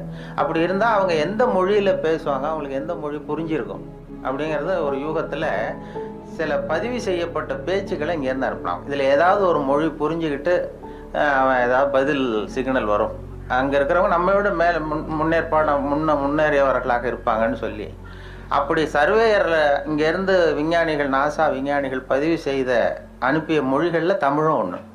ஏன்னா இது புரிந்தவர்கள் அங்கே யாராவது இருப்பாங்கன்னு அவங்களே எதிர்பார்த்தாங்க. ஏன்னா அவ்வளோ பழமையான மொழிங்கிறதுனால. அதே மாதிரி இயேசுவனுடைய வழிபாட்டு கொள்கைகள், 10 கட்டளைகள் அந்த ஒலிவ மலையில் 10 மொழிகளில் கல்வெட்டு மலையில் பொறிக்கப்பட்டிருக்கு. அதில் தமிழ் மொழியிலும் பொறித்திருக்கிறார்கள். இப்படிலாம் கேள்விப்படும்பொழுது அது பொறிக்க வேண்டிய இடத்துல நம்ம ஊரில் பொறிக்கலையேங்கிறது தான் கவலை. அப்படி நிறைய கேள்விப்படுகிறோம் அதை பற்றி. அப்படிப்பட்ட தமிழில் கவிதை எழுதுகிறதுக்கு அவர் கொடுத்து வச்சிருக்காரு. அவருக்கும் அதை அவங்க அம்மையார் சொன்னாங்க, அவங்க எல்லாருடைய வெற்றிக்கும் ஒரு காரணம் பின்னாடி ஒரு பெண்மணி தான் பின்னாடி இருப்பாங்கன்னா அவருடைய வெற்றிக்கு அவருடைய மனைவி தான் காரணம் அப்படின்னு சொன்னாங்க. அது வாஸ்தவம் தான். நான் என்னுடைய வெற்றிக்கு கூட என்னுடைய மனைவி தான் காரணம். ஏன்னா நான் முக்கியமான விஷயம் எழுதும் பொழுதெல்லாம் அவங்க பிறந்த வீட்டுக்கு போயிடுவாங்க. ஏதோ ஒரு வகையில் எப்படியோ ஒரு வகையில் உதவி பண்ணுறது தானே, அதுவும் ஒரு உதவி தான். அதாமல் செய்யாமல் செய்கிற உதவி. அதனால் அவர்களை இந்த நிலைமையிலும் நான் ரொம்ப நன்றியோடு நினைத்து கொள்கிறேன். நான் 2 நண்பர்கள் நாங்கள் ஊர் சுற்றி பார்க்கறதுக்காக வந்தோம். உங்கள் ஊர் அழகை பார்க்கறதுக்காக வந்தவர்கள். அதே நேரத்தில் இப்படி ஒரு வாய்ப்புக்கு அன்பழகன் அவர்களையும் சந்திக்கிற வழக்கு. அவரும் ரொம்ப அழகானவருங்கிறது அப்புறம் தான் தெரிஞ்சது. ஊர் மட்டும் இல்லை, அவரும். அதில் என்ன பொறாமைன்னா அவருக்கும் 60 வயசு, எனக்கும் 60 வயசு. என்னன்னா யாரும் அதனால் நான் வரும்பொழுது அவர் பக்கத்தில் உட்காந்துடக்கூடாதுன்னு நினச்சிக்கிட்டே வந்தேன். ஏன்னா அவர் பக்கத்தில் நான் உட்காந்தா எனக்கு ரொம்ப வயசானது மாதிரி தெரியுது. நல்ல வேலையாக என்னை தனியாக கொண்டு போய் அங்கே உட்கார வச்சது ரொம்ப மகிழ்ச்சி. அவர் நேற்று வரும்பொழுதே நானும் நண்பர்கள் 2 பேரோடு வந்தேன். இப்போ பொறியாளர் ஞானசுந்தரம் அவர்கள் தமிழகத்தினுடைய தலைமை பொறியாளராக இருந்து ஓய்வு பெற்ற வீரபத்திரன் என்கிற அண்ணாச்சி, அவர் வந்திருக்கிறார். 3 பேர் வந்தோம். அவர்கிட்ட அதான் கேட்டேன், என்னாச்சு இவருக்கு 60 வயசுன்னா நம்பவே முடியலையே அப்படின்னு சொல்லி நாங்கள் பேசிக்கிட்டோம். அவர் பார்த்ததும் இருக்கும் அண்ணாச்சி, அது நம்மளை ஒப்பிட்டு பார்க்காதீங்க, அது அவர் இப்படித்தான் பாருங்க, நம்மளை கம்பேர் பண்ணி பார்த்தா சந்தேகமாக தான் இருக்கு, அதை பார்க்க வேண்டாம்னு சொன்னார். அப்புறம் இன்னைக்கு பார்த்தோம் இன்னும் ஒரு 5 குறைஞ்சிட்டுது வயசு அப்படின்னு. நேற்று பார்த்ததை விட இன்னும் ஒரு 5 வயசு குறைஞ்சிட்டுதே அப்படிங்கிறது மாதிரி பேசிக்கிட்டோம் நாங்கள். அது ரொம்ப அபூர்வம், அழகாக. அதை மனசு சுத்தமாக விட்டு அழகாக இருந்தால் தான் முகம் அழகாக இருக்கும். அது உள்ளத்தில் இருக்கிறது தான் மனசில் வரும். அந்த தெளிவான சிந்தனை, அந்த சிரிப்பு அவர் பார்த்தார். ஏன்னா வயசு குறையறதுக்கு எனக்கு சந்தேகம், எப்படி ஒரு குறைஞ்சிது நேற்றை விடனா வயசு குறையறதுக்கு இது வரைக்கும் யாரும் மாத்திரை கண்டுபிடிக்கல, மாத்திரை கத்திர சாப்பிடுவாரோ அப்படின்னாரு. இன்றைக்கு முக்கியமான தகவல் நான் தாமதமாக வந்தது தான். இருந்தாலும் இந்த இன்று ஒரு தகவல் என்கிற நிகழ்ச்சி வானொலியில் 14 ஆண்டுகள் சென்னை வானொலியில் ஒலிபரப்பானது, இடைவிடாமல் நாள்தோறும் 14 ஆண்டுகள் தொடர்ந்து ஒலிபரப்பானதுக்கு காரணம் என்னை வேறு எந்த நிலையத்துக்கும் மாற்றாமல் இருந்தது தான் காரணம். அது தினம் காலையில் ஒரு 5 நிமிஷங்களுக்கு சொன்னோம். அது தொடங்கியதே ஒரு வேடிக்கையான விஷயம். நான் கேன்டீனில் சாப்பிட்டுக்கிட்டு இருக்கும்பொழுது சக ஊழியர்கள்ட்ட பேசிக்கிட்டு இருந்தேன். நீங்கள் இனிமேல் ரேடியோவில் ரொம்ப சிரமப்பட்டு நிகழ்ச்சிகள் தயார் பண்ண வேண்டாம், ஏன்னா தொலைக்காட்சி வந்து விட்டது, அதனால் எல்லோரும் அதை தான் பார்க்க போகிறாங்க, நாம் ஒன்றும் அதிகமாக சிரமப்பட வேண்டியதில்லைன்னு சொல்லிகிட்டு இருந்தேன் வேடிக்கையாக. இது எங்களுடைய இயக்குனர் காதுக்கு போயிட்டுது. உடனே அவர் கூப்பிட்டு இது மாதிரி பேசிக்கிட்டு இருந்தியாமேன்னாரு. ஆமாம் சார்ண்ணே, நாளையிலேருந்து உனக்கு 5 நிமிஷம் காலையில் ஒரு நேரத்தை ஒதுக்கி தர்றோம், ஜனங்களுக்கு உபயோகமான விஷயத்தை சொல்லு அப்படின்னு சொல்லி என்கிட்ட ஒதுக்கி கொடுத்தார். இந்த தவளை தன் வாயால் கேடும்னு சொல்கிறாங்கல்ல, அது மாதிரி அந்த கேண்டீனில் பேச போய் அவரை சொன்னேன். அவர் ஆரம்பிக்கும் பொழுதே இன்று ஒரு தகவல்னு ஆரம்பிக்கலாம், தினம் ஒரு 5 நிமிஷம் பேசினார். சார், இது நான் ஏற்கனவே விவசாய ஒலிபரப்பினுடைய பொறுப்பாளராக இருக்கிறேன், விவசாய நிகழ்ச்சிகளுடைய ஒலிபரப்பு பொறுப்பாளர். அதையும் பார்த்துக்கிட்டு இன்று ஒரு தகவலையும் சொல்கிறதுங்கிறது சிரமமாக இருக்கும், அதனால் ஒரு வாரம் ஒரு நேரம்னு வைத்துக்கொள்ளலாம்னு சொன்னேன். வாரத்துக்கு ஒரு நிகழ்ச்சியாக. இல்லை நீயே சொல்ல வேண்டாம், தொடர்ந்து 1 மாதம் சொன்னால் போதும், அடுத்த மாதத்துக்கு வேறொரு பொறுப்பாளரை நியமிச்சுடலாம் அப்படின்னு சொல்லி தான் அவர் என்கிட்ட அந்த பொறுப்பை படித்தார். 1988 ஜூலை 1 தேதி இதை தொடங்கணும். ஜூலை 30 இந்த கடைசி நேரத்தில் போய் இயக்குனர்கிட்ட சொன்னேன், என்னுடைய கடமை முடிஞ்சது, வேறு அடுத்தவரை ஏற்பாடு பண்ணுங்கன்னு சொல்லி. அப்போ ஐயோ அதை நான் மறந்துட்டேன், திடீர்னு இப்போ இன்றைக்கி நாளைக்கு வேறு ஒருத்தட்ட ஒப்படைச்சோம்னா அவர் சிரமப்படுவார், அதனால் இந்த ஆகஸ்ட் மாதமும் நீயே சொல்லிட்டு வா, செப்டம்பரில் மாற்றிக்கலாம்னு சொல்லி சொன்னார். நான் ஆகஸ்ட் 15 போய் சொல்ல ஆரம்பித்தேன், சார் எங்களுக்கு சுதந்திரம் கொடுங்க, எனக்கு சுதந்திரம் கொடுங்கன்னு. அவர் என்ன பண்ணார், சரி அப்போ அந்த கடைசியில் ஒரு நாள் கூப்பிட்டார், 28ஆம் தேதி வாக்கில் கூப்பிட்டு டிஃபன்லாம் வாங்கி கொடுத்தார், சிற்றுண்டிலாம் வாங்கி கொடுத்தார். ஒரு இயக்குனர் ஊழியருக்கு வாங்கி கொடுக்குறது ரொம்ப ஆச்சரியம். எதுக்கு இப்படிலாம் வாங்கி கொடுக்குறாரு அப்படின்னு சொல்லி நான் யோசிச்சுக்கிட்டு இருந்தேன். இது நான் வெளியில் போகிற இடமெல்லாம் இது நிகழ்ச்சி நல்லா இருக்குன்னு சொல்லிட்டு இருக்கிறாங்க, அதனால் நீயே இதை தொடர்ந்து பண்ணால் நல்லாயிருக்கும் அப்படின்னு சொல்லி அதை தொடர்றதுக்காக அந்த 2 வடை ஒரு டீ வாங்கி கொடுத்தார். அந்த 2 வடைக்கும் டீக்கும் நன்றி உள்ளவனாக இது வரைக்கும் ஒரு 14 ஆண்டுகள் சொல்லிகிட்டு இருக்கேன். அது வேண்டாம்னு சொல்கிறப்ப நிறுத்திக்கலாம்னு அவர் சொன்னார். தொடர்ந்து சொல்கிறது சிரமமாக இருக்கும்னா, இல்லை நீ எப்போ வேண்டான்னு சொல்கிறேன் அப்போ நிறுத்திக்குவோம் அப்படின்னார். நான் வேண்டான்னு சொல்கிற கட்டத்துக்கு வரும்பொழுது அவர் டிரான்ஸ்ஃபர் ஆகி போயிட்டார். அதனால் அதையும் சொல்ல முடியல. 14 ஆண்டுகள் இது ஆரம்பத்தில் எனக்கு சுமையாக தெரிஞ்சுது. ஏன்னா ஒரே நிகழ்ச்சியை தினந்தோறும் சொல்ல வேண்டிய கட்டாயம் இருக்கேன்னு. அப்புறம் அது சுகமாக போச்சு, ஏன்னா அது பழக்கப்பட்டு போச்சு. அதுக்கிடையில் இந்த பார்வையற்றவர்கள்லாம் வந்து என்னை தேடி வர ஆரம்பித்தார்கள். பார்வை இல்லாதவர்கள்லாம் வந்து என்னை தேடி வந்து அது யார் இன்று ஒரு தகவல் சொல்கிறவர்னு அப்படி தடவி பார்க்குறது, முகத்தை தடவி பார்க்குறது, அப்படி ஒரு ஆர்வம் அவங்களுக்கு. என்னன்னு கேட்டால், எங்களுக்கு பல புத்தகங்களை படிக்கிறதுக்கு நேரம் இல்லை, நீங்கள் இப்போ எங்களுக்காக பல புத்தகங்களை நீங்களே படிச்சுட்டு எங்களுக்கு சொல்கிறீங்க, அதனால் இதை நிறுத்திடாதீங்க சார், தொடர்ந்து இது நடத்தணும்னு சொல்லி அவர்கள் தான் எனக்கு ஊக்கம் கொடுத்தவர்கள். அதனால் ஒரு ஊக்கமும் வந்துட்டது, இதை விடக்கூடாதுன்னு சொல்லி தொடர்ந்து அதை உற்சாகத்தோடு செய்ய ஆரம்பிச்சிட்டேன். இப்போ எனக்கு பிடிச்ச தகவல், இது மாதிரி ஒரு பேட்டியில் தான் என்னை கேட்டார்கள். அங்கே இப்போ சென்னையில் வந்து இந்த இப்போ நையாண்டி தர்பார், அரிகிரி அசம்பிளின்னு அந்த வேடிக்கையான நிகழ்ச்சிகள் இருக்கு இல்லையா, அப்போது அந்த அரிகிரி அசம்பிளி நீங்கள் நேயர்கள் இந்த 2 பேர் வந்து நம்மளை எப்படி கிண்டல் பண்ணிக்கிட்டே இருப்பாங்க, ஏதாவது பதில் சொல்லிகிட்டே இருக்கணும். அப்போ அவர்கள் கேட்டாங்க, எங்களுக்காக ஒரு தகவல் சொல்லுங்களேன் அப்படின்னு அந்த 2 பேரும் என்ன கேட்டாங்க. அப்போ சொன்னேன், அந்த தகவல் வேணா இப்போ சொல்கிறேன். அது என்னென்னா, ஒரு ஊரில் திடீர்னு ஒருத்தருக்கு 2 பேருக்கு ஏதோ தலைவலி. அவர் மருத்துவமனைக்கு வந்திருக்கிறாங்க 2 பேரும். டாக்டர், எங்களுக்கு வந்து தலை வலிக்குது, என்னென்னு பாருங்கள் அப்படின்னு சொல்லி கேட்டாங்க. டாக்டர் சோதனை பண்ணி பார்த்ததும் மூளையில் கோளாறு இருக்குது, அதனால் அதை பிரித்து எடுத்து சரியாக மறுபடியும் சரி பண்ணி பொருத்தணும், அதனால் உங்கள் 2 பேரும் இங்கே அட்மிட் பண்ணுறேன்னு சொல்லி அங்கேயே படுக்க வச்சு அந்த 2 பேருடைய தலையை திறந்து மூளையை தனியாக எடுத்து கொண்டு போயிட்டார். லேபரேட்டரி கொண்டு போனார், பரிசோதனை சாலை கொண்டு போய் அதில் சிகிச்சையெல்லாம் பண்ணி மறுபடியும் கொண்டு வந்து இதில் பொருத்திடுறேன்னு எடுத்துகிட்டு போயிட்டார். எல்லாம் சரி பண்ணி கொண்டு வந்து பார்த்தா அந்த 2 பேருமே காணும். இந்த வெறும் தலையோடு இருந்தாங்கல்ல, எங்கேயும் ஆளே காணும். ஐயோ, அந்த 2 பேரும் என்ன ஆச்சுன்னு சொல்லி அந்த 2 மூளையும் சரி செய்த மூளையை ஃப்ரிட்ஜில் வச்சுட்டார், குளிர்சாதன பெட்டியில் வச்சு அவங்க எப்போவாவது கண்டுபிடிச்சி அவங்களுக்கு பொருத்தி விடணும்னு சொல்லி வச்சுட்டார். அவங்கள தேடிக்கிட்டு இருக்கிறார், ஆளை காணுமே, நம்ம ஆஸ்பத்திரி வந்து 2 பேர் இந்த வெறும் தலையோடு ஓட்டானேன்னு சொல்லி. ரொம்ப நாள் கழித்து, ஒரு 6-7 மாதம் கழித்து அவங்கள ஒரு கடத்தரில் 2 பேர் பிடிச்சிட்டார். இவரே டாக்டரே போய் பிடிச்சிட்டார். இங்கே வாங்கப்பா, உங்களை எவ்வளோ நாளாக எங்கே தேடிட்டு இருக்கிறோம், உங்கள் மூளை 2 அங்கே பத்திரப்படுத்தி வச்சுருக்கிறேன், இந்த 6 மாதமாக என்ன பண்ணிக்கிட்டு இருந்தீங்க அப்படின்னு கேட்டார். அப்போ அவங்க சொன்னாங்க, அரிகிரி அசம்பிளி நடத்திக்கிட்டு இருந்தோம் சார் அப்படின்னு சொன்னாங்கன்னு சொன்னேன்.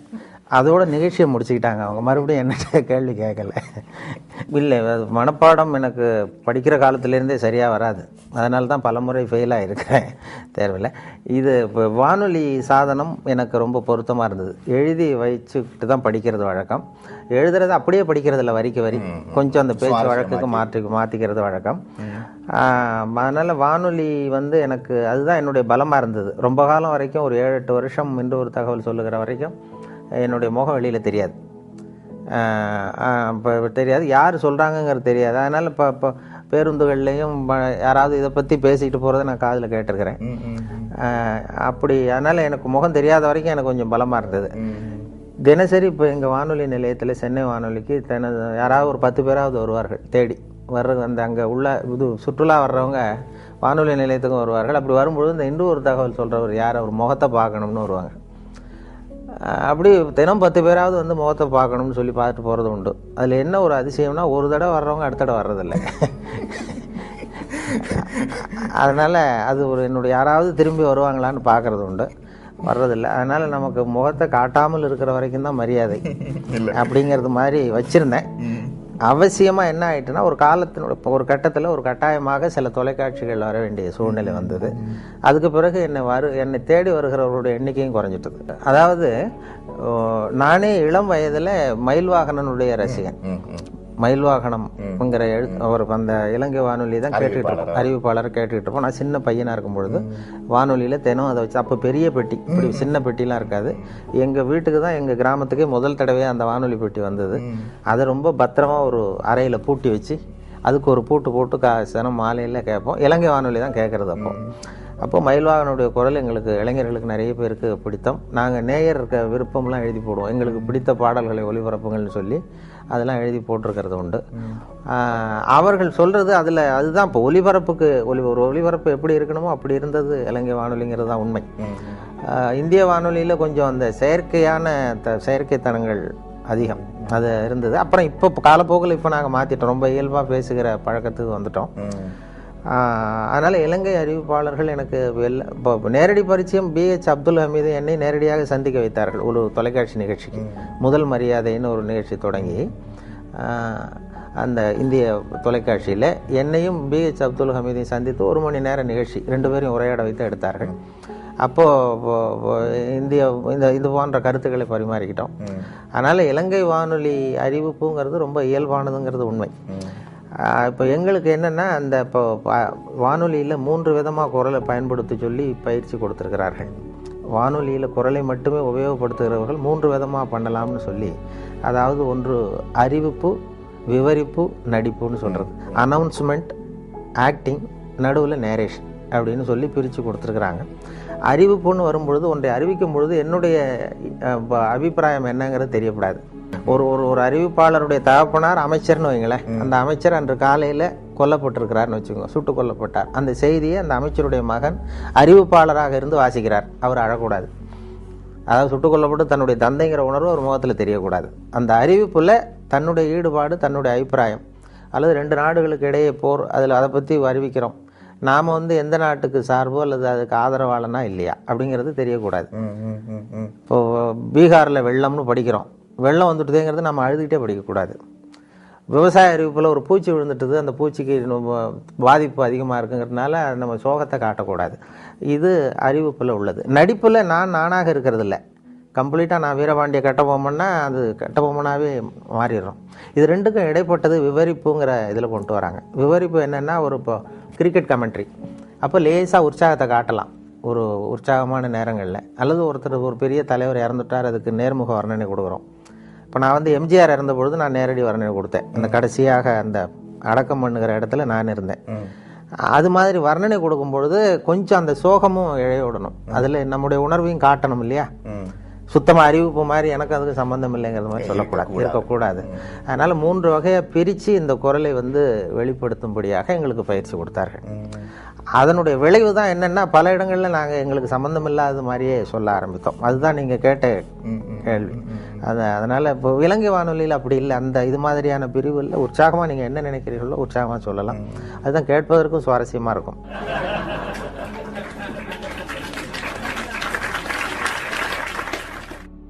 இந்த பயம் எங்களுக்கு இருந்தது ஆரம்பத்தில். ஆனால் எங்களுக்கு வருகிற விளம்பர வருவாய் குறையல. அது என்னென்னு காரணம்னு பார்த்தா, ஒரு புள்ளி விவரம் சேகரித்தார்கள் இந்தியாவில். அதாவது ஊடகங்கள் எந்த அளவுக்கு மக்களை சென்று அடைகின்றனன்னு சொல்லி, பத்திரிகை, வானொலி, தொலைக்காட்சி. இதில் ரொம்ப புகழ்பெற்ற மீடியா, பாப்புலர் மீடியாங்கிறது தொலைக்காட்சி. ஆனால் அதிகமாக ரீச் ஆகிறது ரேடியோங்கிறது அந்த முடிவு. பாப்புலாரிட்டிக்கும் அதிகமாக ரீச் ஆகிறதுக்கும் என்ன சம்மந்தம் இல்லாமல் இருக்கேன்னு நீங்கள் யோசிக்கலாம். ஒரு விளம்பரத்தை தொலைக்காட்சியில் கொடுக்கும் பொழுது அந்த தொலைக்காட்சியை பார்க்கிறவர்களுக்கு அது போய் சேர்ந்துருது அந்த விளம்பரம். அதே விளம்பரத்தை ரேடியோவில் கொடுக்கும்பொழுது ரேடியோவை கேட்காதவர்களுக்கும் போய் சேருது. எப்படின்னா, ஒரு தேநீர் கடையில் தேநீர் அருந்துறதுக்காக ஒரு 10 பேர் நின்றுட்டுருப்பாங்க. அவங்களுடைய நோக்கம் ரேடியோ கேட்கணுங்கிறது இல்லை, டீ சாப்பிடணுங்கிறது தான் நோக்கம். அவங்கள அறியாமலே ஒரு விளம்பரம் 10 பேர் காதில் விழுந்துருது. அல்லது அந்த வழியாக சைக்கிளில் போயிட்டுருக்கிற ஒருத்தர் ஏதோ ஒரு கடையில் பாடுகிற அந்த இதில் இருக்கிற விளம்பரம் போய் சேர்ந்துருது. அதனால் அதிகமாக 87% வானொலி விளம்பரங்கள் சென்று அடைகின்றனங்கிறது ஒரு புள்ளி வரும். அந்த பலத்தில் தான் இப்போ வானொலி போய்கிட்டுருக்கு. நாங்கள் அதனால தான் அந்த வானொலியினுடைய விளம்பரங்கள் வருவாய் குறையாமல் போய்கிட்டுருக்கு. அது முதல்ல நான் விவசாய ஒலிபரப்பு பிரிவில் திருநெல்வேலி வானொலி நிலையத்தில் சேர்ந்தேன். அப்போ சேர்ந்த புதுசில் ஒரு அறிவிப்பை கொடுத்து விவசாயிகளுக்கு, உழவர்களுக்கு இந்த அறிவிப்பை சொல்லுங்கள்னு எனக்கு பொறுப்பு ஒப்படைச்சாங்க. படிச்சுட்டு நான் இப்போ என்ன பண்ணேன், அதில் என்ன எழுதியிருந்ததுன்னா அதை அப்படியே படிக்க சொல்லி கொடுத்தார்கள். அதில் என்ன எழுதியிருந்ததுன்னா, இப்போது திருநெல்வேலி மாவட்டம் புளியங்குடி வட்டார விவசாயிகள் கவனத்திற்கு ஒரு செய்தி. அந்த வட்டாரத்திலே நெல் பயிரில் குருத்துப்பூச்சி விழுந்திருக்கிறது. அந்த குருத்துப்பூச்சிக்கு என்ட்ரின் மருந்து அடிக்க வேண்டும். 1 மில்லி மருந்துக்கு 2 லிட்டர் தண்ணீர் வீதம். 100 மில்லி மருந்தை 200 லிட்டர் தண்ணீரில் சேர்த்து, விசை தெளிப்பான் என்றால் 60 லிட்டர் தண்ணீரிலும், கைத்தெளிப்பான் என்றால் 200 லிட்டர் கரைசலும் தெளிக்க வேண்டும் அப்படிங்கிறது அறிவிப்பு. இதை வானொலிகள் அறிவிக்கணும். அப்படியே படிக்க சொல்லி கொடுத்தார்கள். நான் என்ன சொன்னேன், அதை படிக்கும்பொழுது எனக்கு புரியறது மாதிரி பண்ணிட்டேன்.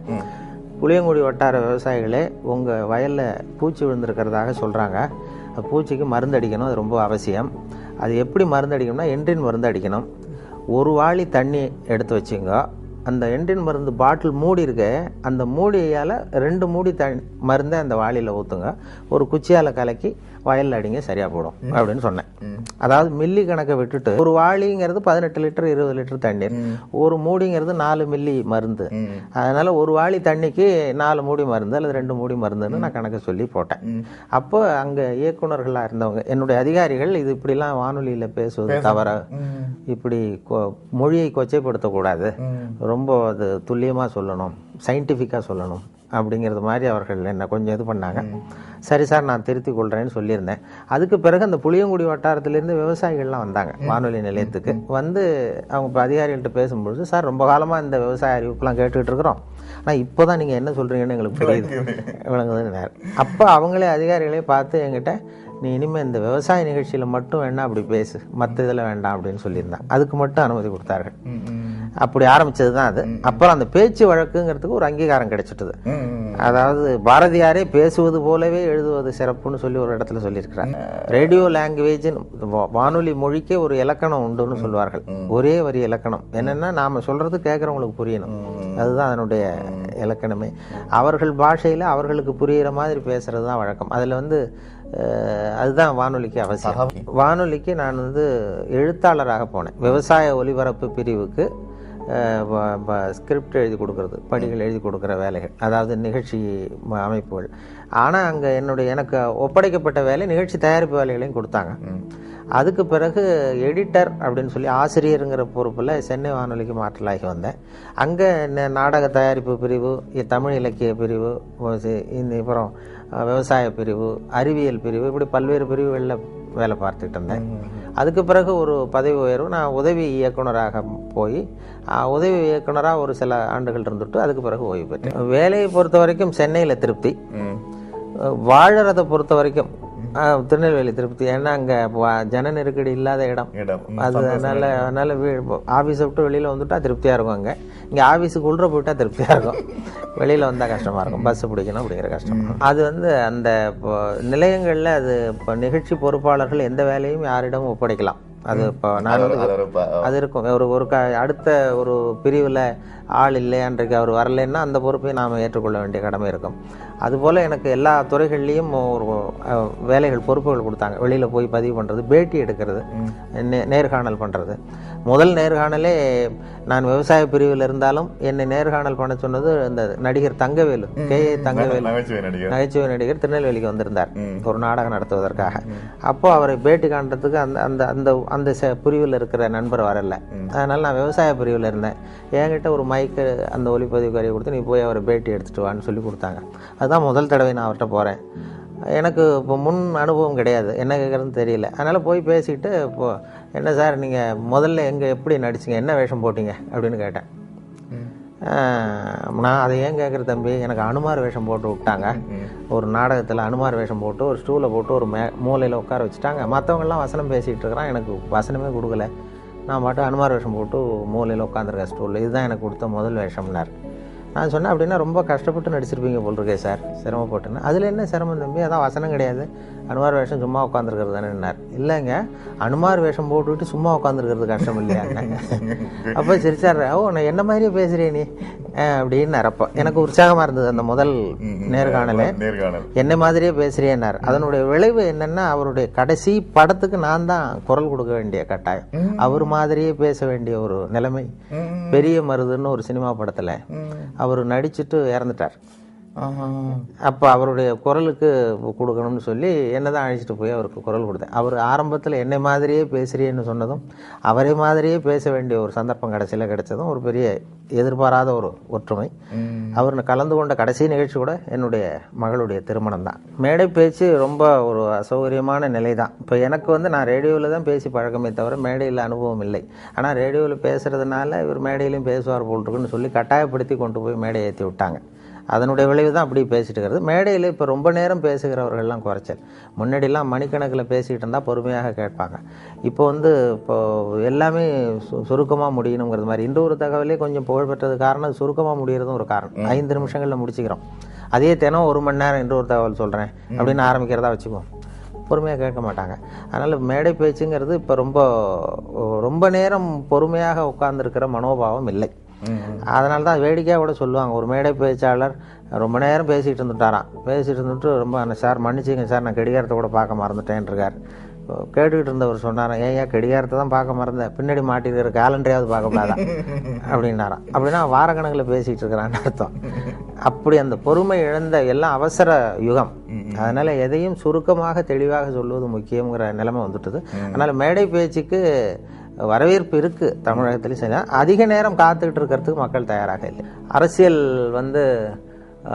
இல்லை, இளம் வயதில் எனக்கு அந்த சில பொது உடைமை கட்சிகள் ஈடுபாடு இருந்தது மாணவ பருவத்தில். அதன் பிறகு இதுவரைக்கும் எந்த கட்சியிலுமே இதுவரைக்கும் ஈடுபட்டதில்லை. நான் கொஞ்ச காலம் படித்து முடிச்சுட்டு விவசாய அதிகாரியாக 3 வருஷம் இருந்தேன். அதுக்கு பிறகு உள்ளூர் பஞ்சாயத்து போர்டு பிரசிடெண்ட்டாக இருந்தேன். ஊராட்சி மன்ற தலைவராக 7 வருஷம் இருந்தேன். 1970 77 வரைக்கும். அப்போ எலெக்ஷனில் நின்றேன் உள்ளூரில், கட்சி சார்பு இல்லாமல் நின்று உள்ளாட்சி மன்ற தலைவராக இருந்தேன். அப்போ சில அரசியல் கட்சிகள்லாம் வாங்க அப்படின்னு சொல்லி இப்போ இந்த எம்ஜிஆர் அப்போ தான்